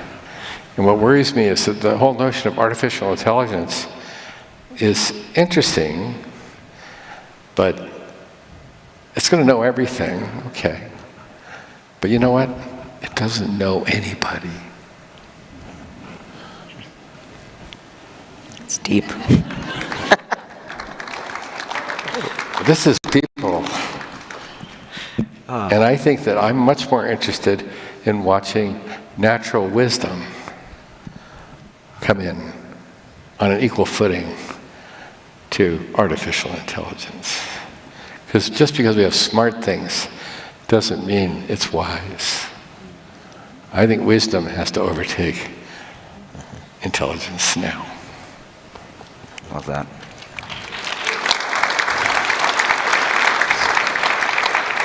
Asha, you mentioned that the end of one life is the start of another, which I thought was a really poignant way to put it. And then, Bill, you said, you used the term producing perpetual products. I'm curious about this. Let's inject some hope or doom, depending on how you all answer this question. Is that possible in our human-made world, to have a perpetual product, to have the end of one life be the start of another? Have you seen it? Do you think it's possible? Now or ever? Let's look at both horizons. Well, it exists. Right? When you look at just even the notion of the forest and its ability to cycle, it is perpetual. That is the notion. And one thing's wasted, another thing's food. And if we're going to talk about any kind of spiral economy, is always a deflationary spiral, and it's all about, we're losing everything. It's misery. In this, what we're talking about in this room is the idea of a spiral that's going up. Because if we're reusing things, you can grow the economy, and we're not having to go back to the earth and say, give me more. We're saying we're going to use these things again, and we're going to make more fecundity out of our own wisdom, rather than just go get some more stuff. So this idea of constantly decoupling, resource use from the economy because we're circular, we're not decoupling anything, we're recoupling it, obviously. Why are we always doing everything? We're people, So I think that's really the reason it's possible, is that Leibniz, spent 300 pages describing how if things are possible for designers, if they're possible, they exist. Because we're architects. It exists in our head. It already exists. Our job is to manifest it and show it and execute it. So our job is to make it exist. Therefore, it is possible. So do what Shaw did. Get to work. We're storing all our raw materials on our customers' floors. Perpetual carpet. Yeah. Lila, you look like you're ready to. Well, I would just add to that not only is it possible, but it's one of the myths that my elders asked me to try to debunk was this idea that in order to be sustainable and regenerative, we have to be less comfortable, or we have to have less convenience. But not to say all Native American societies were perfect, because we weren't, but there were quite a few who had managed to reach this, they were humming along really well, and they found this equilibrium. We know that the Chumash in present-day Malibu and Santa Barbara, California, harvested abalone out of the Channel Islands for 11,000 years straight, with no end. In the archaeological record, there is no end to the, when they would eat the abalone and then deposit the shell. There's no interruption. So it's, and the Chumash, by all accounts, were extraordinarily wealthy in every sense. And that's why I put wealth in my title slide of my presentation, because it's like, this is true wealth. This is the true wealth of nations. It's not competition and individualism like Adam Smith said, but it's mutualism and collaboration that creates the wealth of nations. So, and then I also, so yeah, just this notion that like, we don't have to be less comfortable. We can be extraordinarily comfortable. I would say more comfortable, and less carcinogens around us, and more healthy, our food systems, everything, when we are really humming along in that circular economy, as we're calling it. And then one real quick thing I wanted to add, to take a different spin on the question, is that a lot of death is where life is born. So, for example, collapse. Like I said, not all Native American societies were perfect. We had multiple societies, multiple civilizations, and we're all very densely populated, by the way. That's another misconception, that we're just a few scattered bands of Indians running around. We had huge cities, eco-cities, and these cities sometimes went off the righteous path, and we had slavery way before Columbus was ever born. We had caste systems, we had high priests and low priests and people who would carry all the logs. And anyways, the collapse of those societies created the rebirth of extremely wise societies, because we were like, oh, that didn't work. You know, specifically Chaco Canyon in the year 1100 collapsed, a huge train wreck. And that's where my ancestors come from. So after we left that pyramid way of living where some people are better than others, now if you look at our society, we're all equal, all of our clans are equal. So I often say, Native Americans, we weren't just born this cool. You know, we had a lot of trial and error. We effed up a lot to get here. We earned it, so the hard way. Through collapse. And so I'm hopeful that this planetary collapse we're going through might be our crucible of transformation. That's very hopeful. Is that time? Yeah, I think this concept of birth and rebirth and death, you know, I approach it, I'm a chemist, and so I look at it as assembly and disassembly at the molecular level. You know, when we started today around noontime and people were eating food, think about it. As you're eating the food, you're breaking proteins into amino acids, carbohydrates into sugars, fatty acids come from the lipids. But that's not all. At the very moment that we're breaking the big molecules into small molecules in the same cells, at the same time, we're growing hair, we're growing fingernails, we're growing skin and energy. Nature has evolved to combine the disassembly and the assembly, or the birth or the death at the molecular level at the same time. What do? You go to a factory, you see people manufacturing things, and then get in a car, drive far away, and there's a factory that's recycling things. They're both plugged into energy, using all kinds of energy. That is so unnatural. When you go to a building and you say, I can't tell, are they manufacturing or are they recycling? Then we're sustainable. But until that time, and what is the most important ingredient to get from where we are today to where we're going to need to be? The most important ingredient is humility. That we think we know all the answers, and we don't. It's going to take years. And so it's patient optimism. is what we need to get to where we are. If we're impatient, we can't be optimistic because stuff hasn't been invented yet. But we have so much to learn.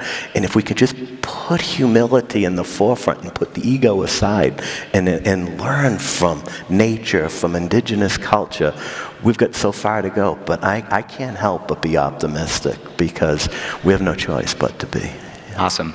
Yeah. So I see a bunch of red zeros. I see it's after 3 o'clock. So Asha, you get last word. Optimism, Yes. hopefully. I just want to add, humans have a tendency and a love for permanency. We go from growth and try to conserve things as they are. Big part of how nature works is embracing change. And once we can start to learn to embrace that instead of being fearful of change all the time, and really start to embrace that release and reorganization, that can be of incredible value to us, and that can really help us create those changes, those transitions, have the end of one life be the beginning of another. Awesome. I'm so glad you all chose optimism because I was going to choose doom. And, I'm glad I didn't get a chance to answer the question. Let's thank our speakers one more time. Thank you. There we go. First day of Circularity Keynotes has come to a close. We have a full hour networking break, so please meet some new people, make some new friends, build some new collaborations. We do have an opening reception tonight from 5:30 to 7. The terrace is going to be perfect for it tonight. There's great views out there. For everyone on the live stream, please stick around for some great interviews from our co-hosts on the live stream, Katie Ryan and Sabira Lakhani over on the side there. Thank you all again for attending Circularity, and we'll see you back here from 10:30 to noon for more keynotes tomorrow morning. Have a good afternoon.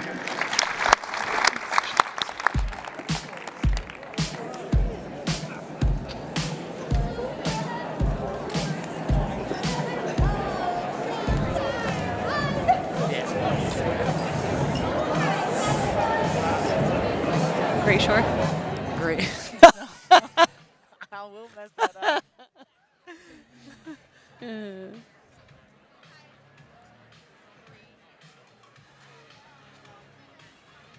Hello, live stream audience. It is so great to be back with you, Katie and Sabira, back here for your live stream continued content. We get to talk to 4 really interesting people during our live stream interview, and glad that you are sticking around for it. Yeah, it's like you're with us. It's so nice, isn't it? Yeah. Sabira, we both just got to see the keynote. What was your highlight?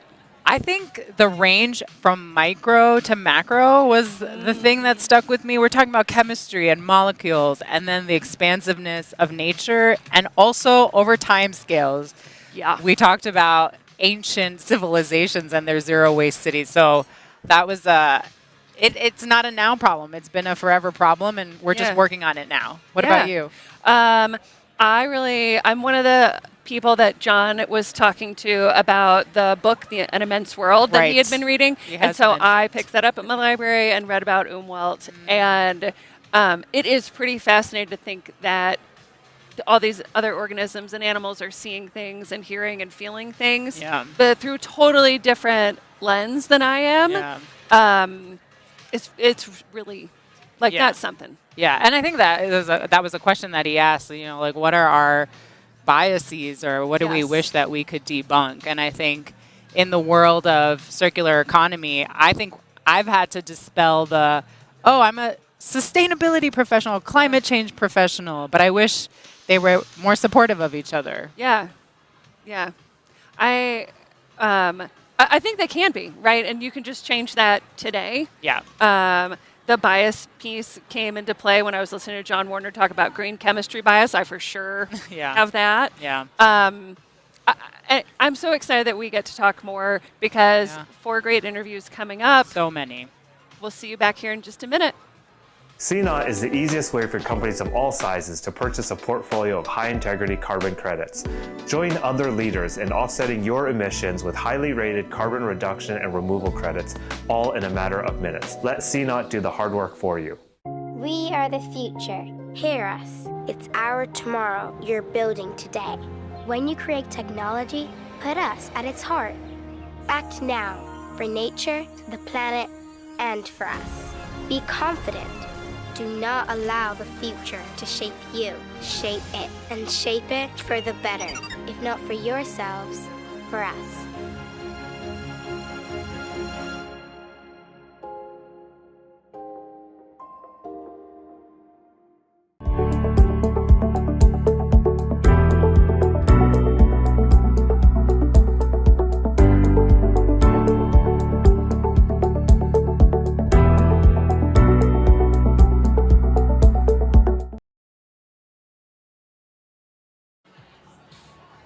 Welcome back, everybody. We are getting time with Yuli Fuentes Medel. She's the Executive Director of Footwear Collective. Yuli, welcome to the Circularity Livestream. I know, this is exciting. It was very exciting. This is my first time in Circularity. Oh, wow. My first interview here, so it's really an honor to be here. Thank you. You know, one of the things that I really love about you as I've gotten to know you is how you're doing so many things, and it feels like you've been doing them for a while. Yeah. You know, like the Footwear Collective, 2023, Yuli. And when you and I talked, it feels like it's been around for decades.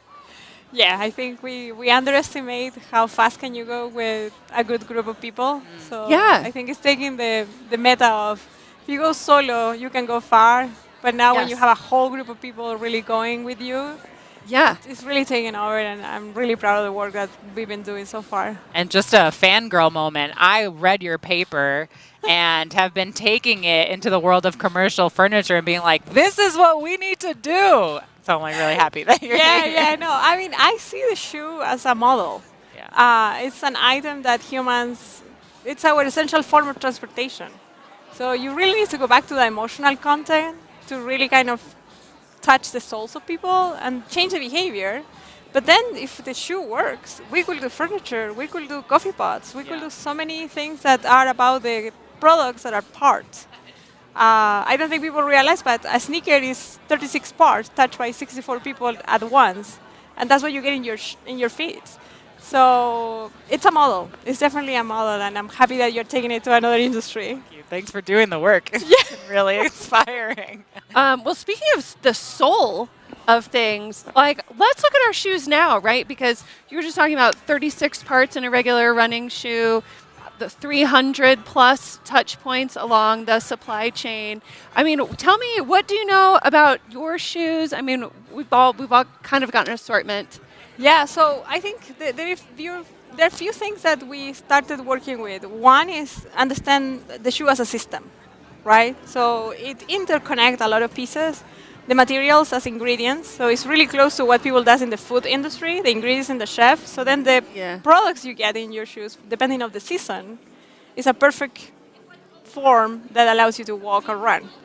But it's also from the electronic industry, because you have parts that you need to put together precisely in order to have the engineers say that you're going to be able to walk in this product. Yeah. But I think from the point of view of circularity, it's really exciting, because if these people who is producing this product can produce in 6 months wonderful collection, we can really empower them to reverse engineer that and think in a way that those materials can go back, or those materials can interact with other industries and create local economies and jobs, which is the core of building an economical model. Well, and to your point about how much we can do in one time, we haven't really talked about the partners that Footwear Collective is already working with, but you've got your ABCs covered. You've got your Ultras and your Brooks and your Crocs. You're wearing On. They're also one of your partners. What is it like bringing these brands on? What's kind of the reaction that you're getting? How are you getting to yes with these organizations? I was really blessed by the fact that I was sitting in the right place in the right moment. I'm also the program director of climate in MIT.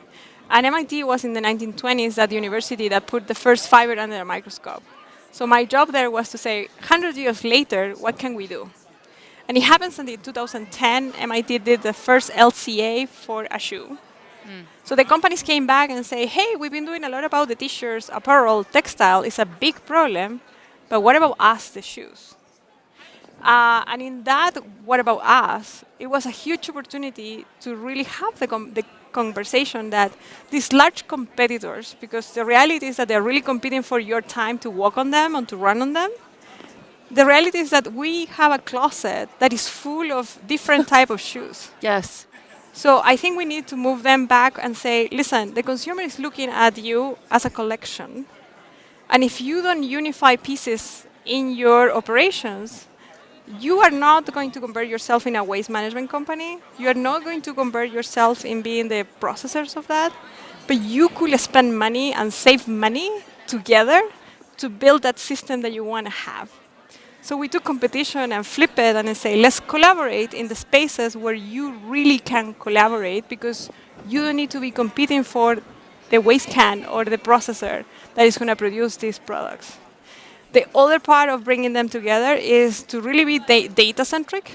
So we work with them, with the athletics, and I always kind of miss the names of all our children because it's a family now. Yes. And when you have competitors coming in, now you cannot separate them. That's which has been the beauty of the Footwear Collective, is that we're really building a community of humans who has the superpowers to change an industry.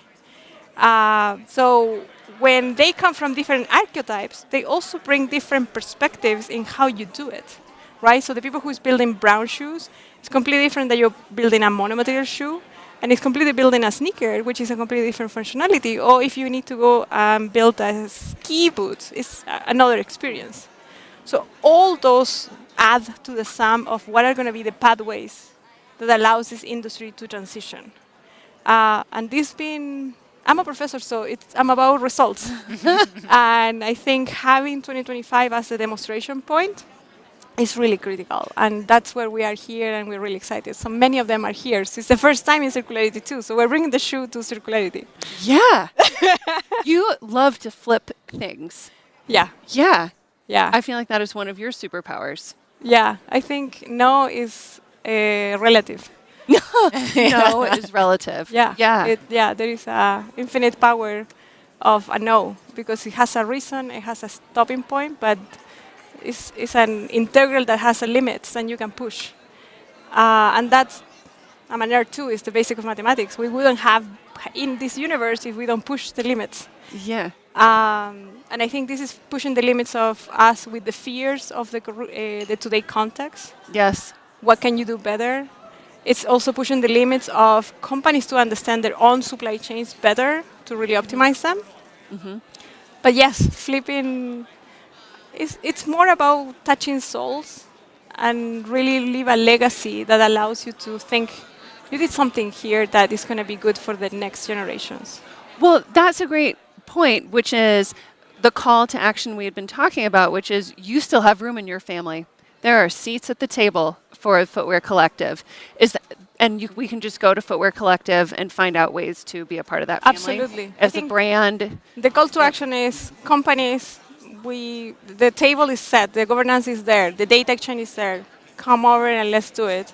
People who is thinking about how recycling, repair, rethink, reuse shoes, we need them because this cannot happen by ourselves. We are really building the collaborative environment to do so. Yuli, thank you so much for your time. Yuli Fuentes Medel at the Footwear Collective. Come see her. Thanks.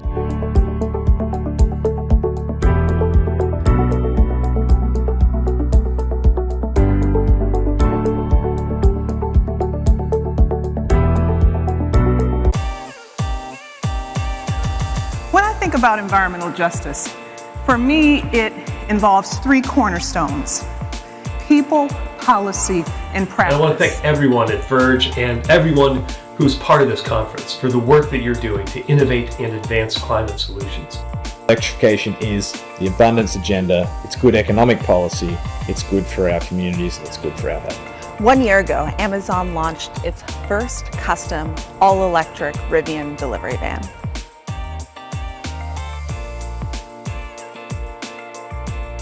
I'm John Davies. I've led the network for the past 15 years, and there are more than 160 companies that are participating.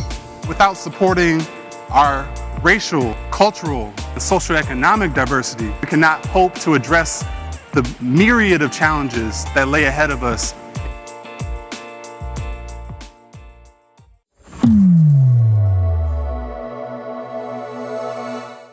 CNOT is the easiest way for companies of all sizes to purchase a portfolio of high-integrity carbon credits.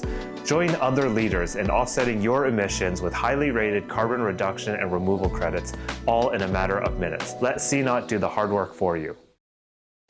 Welcome back, live streamers, and we're here joined by Grayson Shore, which, by the way, when we were prepping, I accidentally called you Gray Shore. So Gray that's Shore. Yeah. Sounds more like like a handle, like a handle. Yeah, Yeah. That's nice. Yeah, and your claim to fame, which we just learned, is that you have met Bill Nye twice, and you look like his vibe right now. You know, I'm hiding all the facts and figures up there. I was just saying before we started the live stream that I met him twice in an elevator in D.C., and he saw my hair, I saw his hair, and we nodded at each other, and we're like, I see you. Yeah.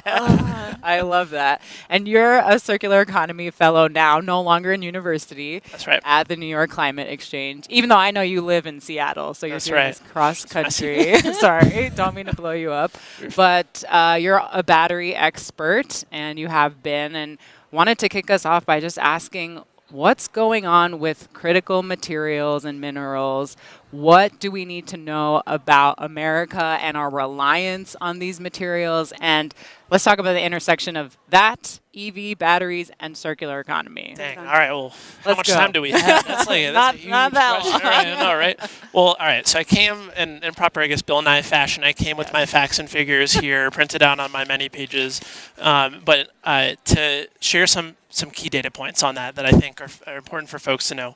So taking it from primarily U.S. perspective, right? U.S. domestic, looking internationally. So the U.S. is 100% import reliant for 12 out of 50 critical minerals and 50% import reliant for another 29. And China is the top producer for 29 of these 50 critical minerals. So the United States, not a lot of people know this, is the second largest producer of rare earth elements. And we say, okay, well, we hear all this stuff, but we don't have enough of these critical minerals in the U.S. for batteries, whatever else it might be. The issue is that we're producing or mining some of the materials here. We're exporting them over to China for processing. We don't have a strong processing industry here in the United States. Just to throw an idea out there as well, how long would you guess it takes to bring a new mine online in the United States? How many years would you say? 20? Ooh, I was going to go 20? 3 to 4. Okay. All right, so we got 3 to 4 and 20. This is I always hear folks on the other side of the spectrum. 29 on average, right? Second worst in the world. This is from a regulatory perspective. This is from a regulatory perspective, exactly. There's so many rules and regulations we need to do, and a lot of them are well-intended. They're well-intended because we need to do those for protecting the environment, ensuring communities not being impacted. Yes. But the impact of some of these things have been that it takes forever to bring a mine online, and it's also really expensive. So a similar thing has taken place for processing facilities for these critical minerals, and that's why we've seen that the U.S. has reduced its prowess in this industry and shipped a lot of that material overseas.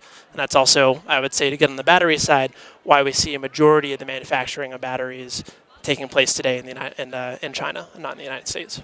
So because of all of this, what does this mean for United States manufacturing and kind of our state of play as we have more EVs being used here and we have material kind of within our boundaries? What does that mean for us? Totally. So I would say one of the coolest things about the EV explosion that we're seeing and the massive increase in EVs here in the United States, I think it was a couple million a few years back in 2020, and then we had a 25% increase in EV sales just last year.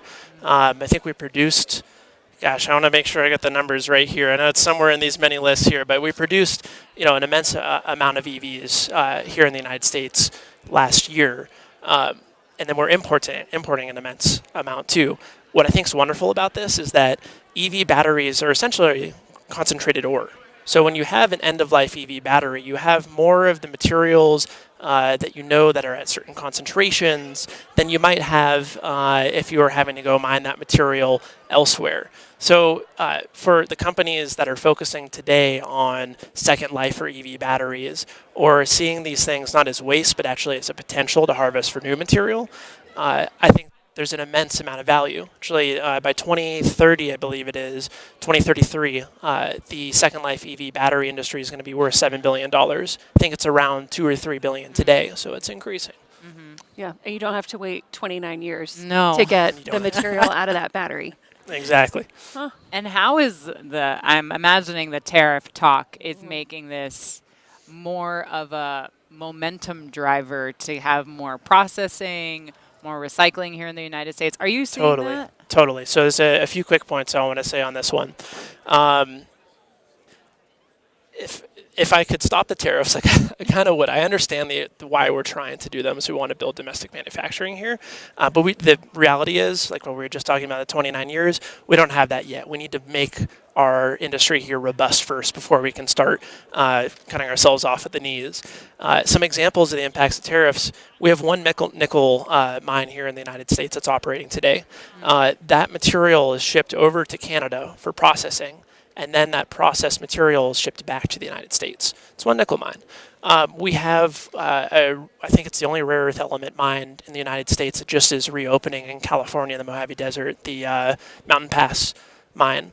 The material, once that gets fully up and running, the material that's going to be pulling out from the ground is going to be about 1 year's worth of operation will be equivalent to 1 day's worth of operation from China.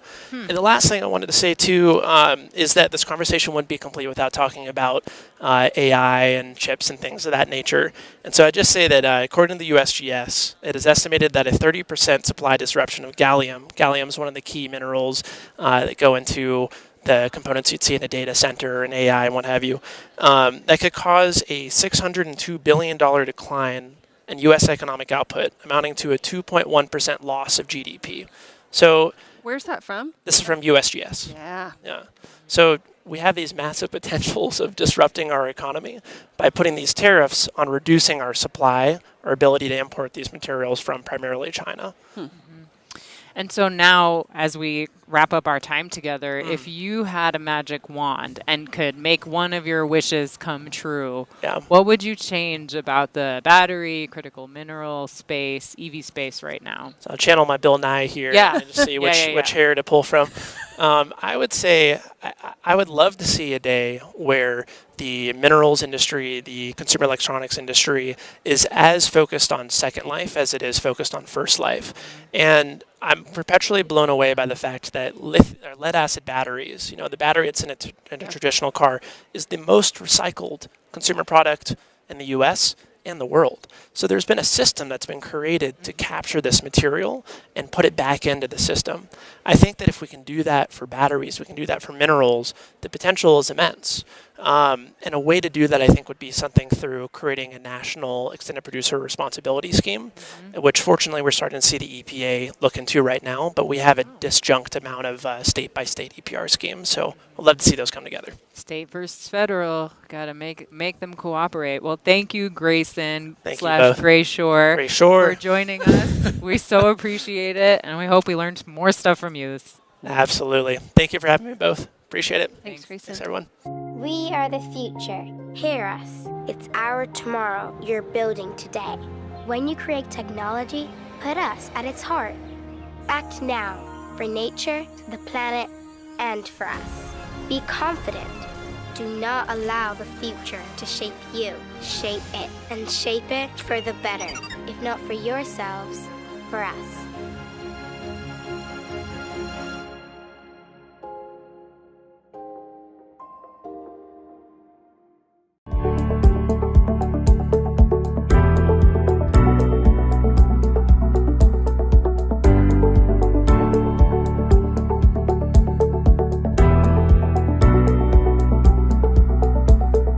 Keynote is the easiest way for companies of all sizes to purchase a portfolio of high-integrity carbon credits.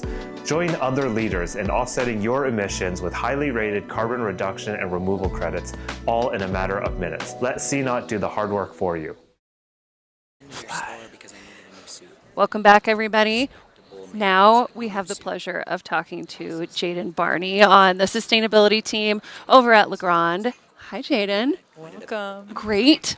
Jaden, you and I were talking a little bit about your work and what you currently do, and then I got to hear a little bit about how you got to where you are. So can we do just a couple of minutes on the life of Jaden? Sure.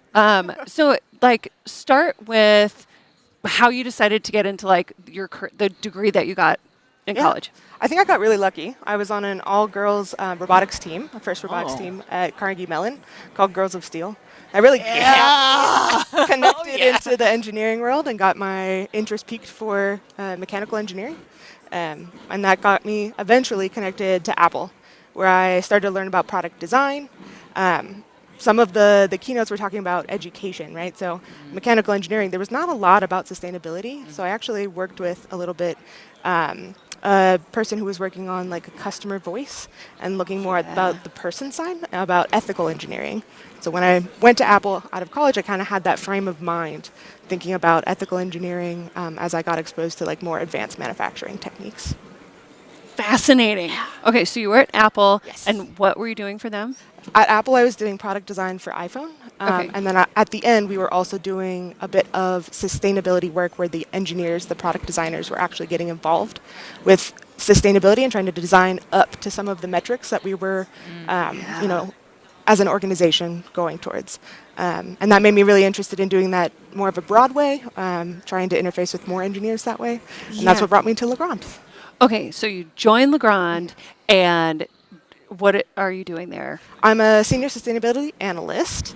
I work on a couple of things. I've worked on circular models with Reaply before, but one of the things I'm focusing on right now is called our Eco Design program, and that's really trying to integrate circularity and sustainability from the get-go. So when we have even like a concept of a product, that we're thinking about the right things, we're asking the right questions about customers, and just making sure that we're designing with all of that in mind instead of more of an afterthought. One of the things I really love about Legrand is how the sustainability metrics are built into the financial incentives across everybody within the organization. How are you seeing that, like, close up? Yes, definitely. Yeah, our team works with the executive sponsors. So each of our sustainability metrics that we're working towards actually gets an executive sponsor, in addition to all of the bonuses from our executives all the way down to individual workers are tied to those achieving those sustainability goals. So that really unifies everybody. It means leadership is really active and involved, and everybody who's on the working level knows that it's important and that you know, leadership is really bought into the things that we've decided for the roadmap. And I know you've got a couple of things in your hand, so maybe you have some examples of that intersection of designing with circularity in mind, aligning to the sustainable roadmap, and the eco design work that you're doing. Definitely. So I think this is a pretty easy, simple example. This is for more of the information technology outlets, but you can kind of extrapolate to any of your outlets that are in your home. So similar to outlets, you know, it could have 1 opening, 2 openings, maybe 4. Yeah. There's different needs. And originally, historically, the design for this is that if you had like 6 different configurations, you'd have 6 different products. And so when the engineers sat down to redesign, one of the things that they were thinking about was modularity. And it has benefits for both the customer and also for Legrand. So you have 1 plastic backplate, and then you have 1 more of the cosmetic cover and also like safety protection. Yeah. And you can see that the backplate actually has 3 openings, but the front only has 1. Whereas this one, same backplate, different front cover. And so it allows modularity. So a customer could, you know, buy one, they need a different thing later on. They don't have to buy a whole new product. They buy just the new cover or can swap it from one location to the other. And that's just done with like some simple snap features. You can actually see like it just snaps into place. And you can, you know, unsnap it with any common tools. Are you seeing the cost benefit of only having to manufacture one backplate? Yeah, that's huge. It simplifies the supply chain. It simplifies what we have to store in our warehouses. Also simplifies what we have to package. Amazing. It's great for us on a variety of reasons, and it also gives, you know, some great benefits to our customers. And then I think another example is, you know, we have a lot of hardware that comes with this. It has to be installed with 2 screws. Traditionally, that's in a small plastic bag. Yes. And if you think like a contractor building a whole new building, they might have hundreds of those plastic bags. And that's not a great user experience for them, and it's also not a great sustainability story. So because the engineers were thinking about sustainability and circularity early on, they were actually able to design in some snap features where the screws actually snap into the back of the product. That's cool. And so that also has cost benefits, right? We Yeah. don't have to package those anymore. We're getting rid of that plastic packaging that we were previously purchasing. Has it been easy to start from the beginning to navigate, the traditional linear mindset to get people to design differently? It's definitely a thing that's in process, especially that early piece, and that's really like what I think is one of the most important things. Packaging can often be an afterthought. If you're not thinking about it, you don't have an opportunity for something like this. It has to be pretty early in the design process. Yeah. I'd say some teams are ahead of others, and we're really about sharing learnings across our company. So something like this, which seems kind of simple when you're looking at it, is actually pretty cool that they engaged the customer and thought about that early on. Is there a way to remember that there's more like outlet options behind it? In terms of I think when they're purchasing it, that they do get that information in terms of their inventory. Yeah. But also, I think it has visual cues, right? It's never quite hidden. You can kind of see the outline, and you can see the snap features on the back. I love that. Yeah. That's pretty cool. What do you think makes Legrand different in that it's pushing the boundary here? Yeah, I think the fact that it's a European-owned company is pretty nice. It kind of brings that international worldview in, and pushes some of the U.S. Teams to think about the European mindset as well. And then I think the financial tied-in piece, the fact that everybody is together in terms of trying to achieve those things, it really brings or motivates the teams to try to share their learnings across the board. Amazing. That's very cool. Jaden, I have so many more questions for you. We got to talk about trade-offs in our early prep sessions, and I know those are something you have to make. But what's your last thought that you want to leave this audience with?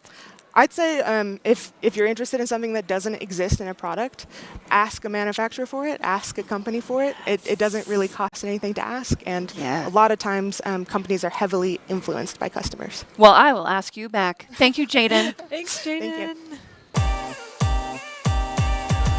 When I think about environmental justice, for me, it involves three cornerstones: people, policy, and practice. I want to thank everyone at Verge and everyone who's part of this conference for the work that you're doing to innovate and advance climate solutions.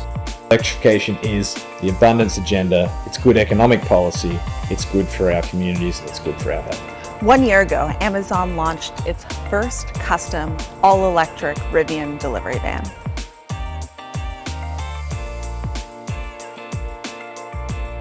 I'm John Davies. I've led the network for the past 15 years, and there are more than 160 companies that are participating. Without supporting our racial, cultural, and socioeconomic diversity, we cannot hope to address the myriad of challenges that lay ahead of us.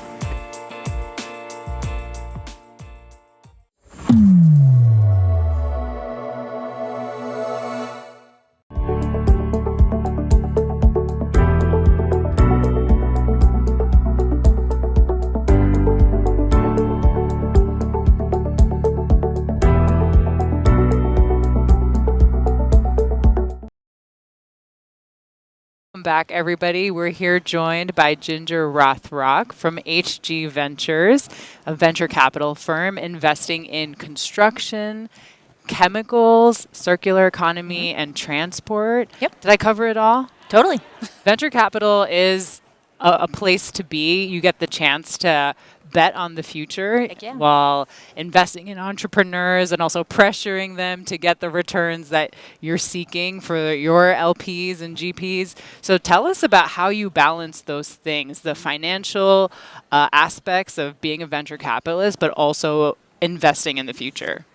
Ooh, that's a great question. So I was an entrepreneur, so I've spent actually more time on the other side of the table than as a VC. But I do think the best VCs do both. Yes. So obviously investing in the future means making money. So like in the case of circularity and sustainability, it's a great story, but it also makes money. So you can be sustainable and be economical. You can be sustainable and solve big problems like labor shortages or supply chain resiliency or any of that kind of stuff. So I love that yes and part of investing.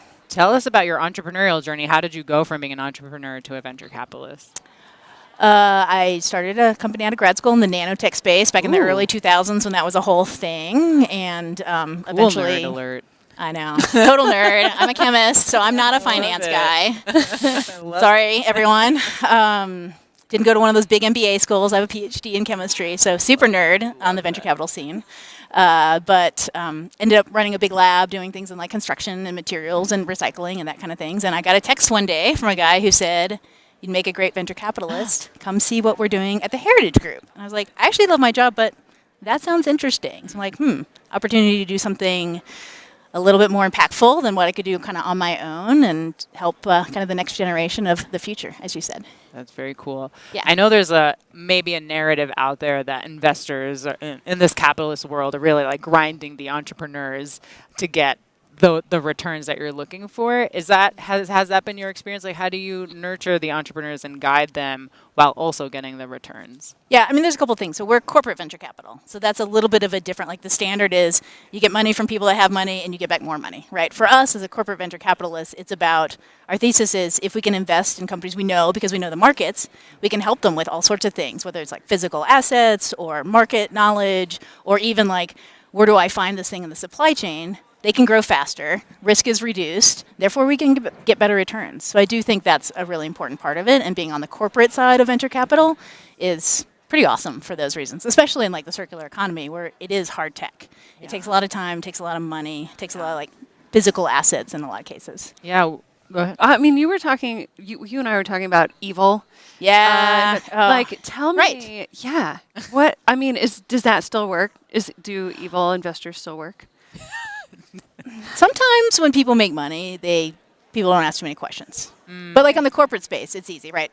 We're trying to make investments that are strategic, but some corporates can make it so strategic it's like suffocating to the entrepreneur, right? So I come in, we're going to sit on the board, but we won't let you, work with our competitors, or we want to buy you. Therefore, we're motivated to like buy you at a lower price. And so the motivations don't get aligned. So you need to be really transparent when you're a corporate investor and set it up the right way so you don't get this like misalignment of incentives or like put your companies in pilot purgatory. You have to all be on the same page. Yes. Pilot purgatory. I'm familiar with pilot purgatory. I feel like that's a phrase that's been heard here at Circularity before, yes. for sure. Everyone has it. Well, maybe tell us about what's hot and what's not. Give us a sense of what you love investing in and maybe what we're not talking enough about. Well, I went looking for, and we talked about this a little bit, water circularity. It is missing from this conference. Everyone is, really important, huge problems, right? On the stage tomorrow when I get the opportunity to be with other entrepreneurs, we're talking about textiles and plastics and food and ag and like all these really big problems.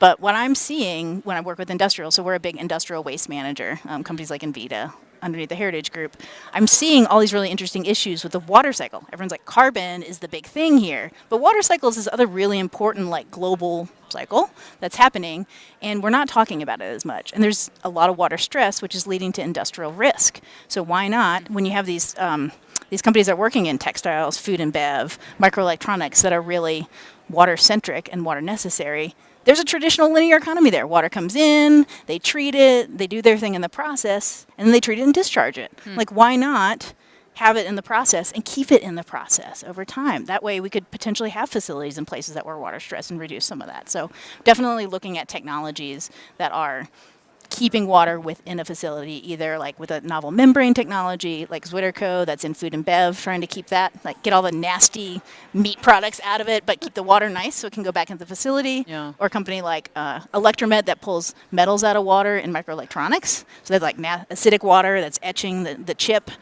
and the metals can come out and you can reuse the metals, but then the water can go back into the process. I'm like, this makes a lot of sense, especially when you have these microelectronics facilities in like Arizona.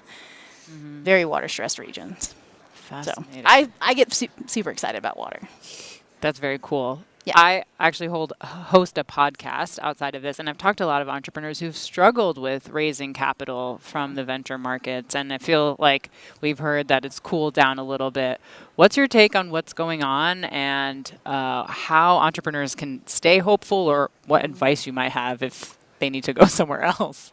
Yeah, I think it's a great question. I mean, the macro environment, you're right. It's a real challenge for folks right now. Funds aren't raising as much, and there's not as much to deploy. But I think the best founders are going back to basics, right? Everyone says there's a flight to quality, but the quality entrepreneurs are like figuring out what they can do with what they've got. Even the grants are going away, right? So people were like, oh, let's just go after grants. And some of that is uncertain today. And so there's a lot more partnerships with corporations these days, paid pilots. There's a lot more corporate investors that are getting involved. There's folks that are finding new and different ways to make their dollars last longer.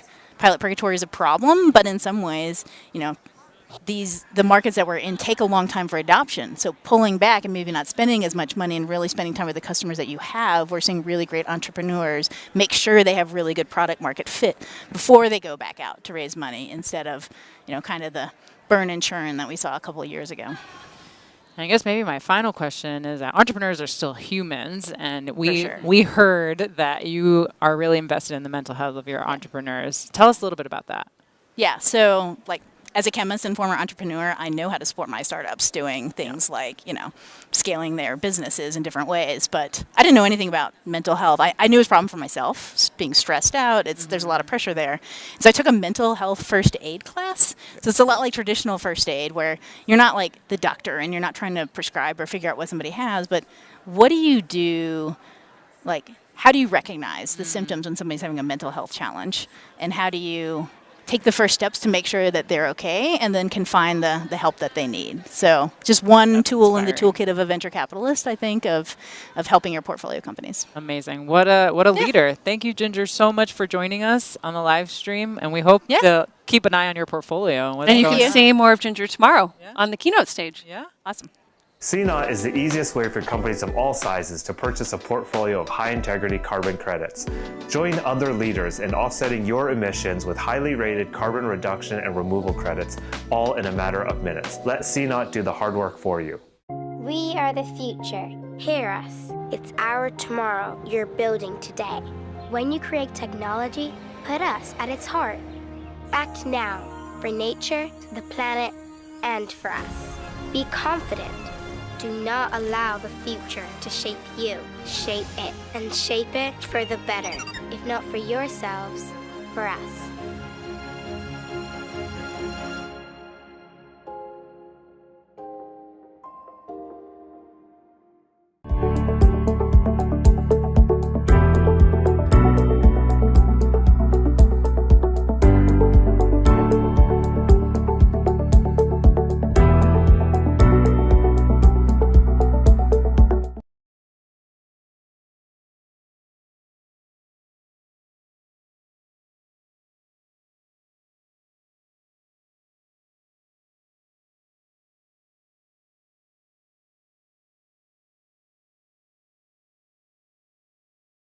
If you can't be here in person, This is a Mike, good way to that was a great sampler. Yes.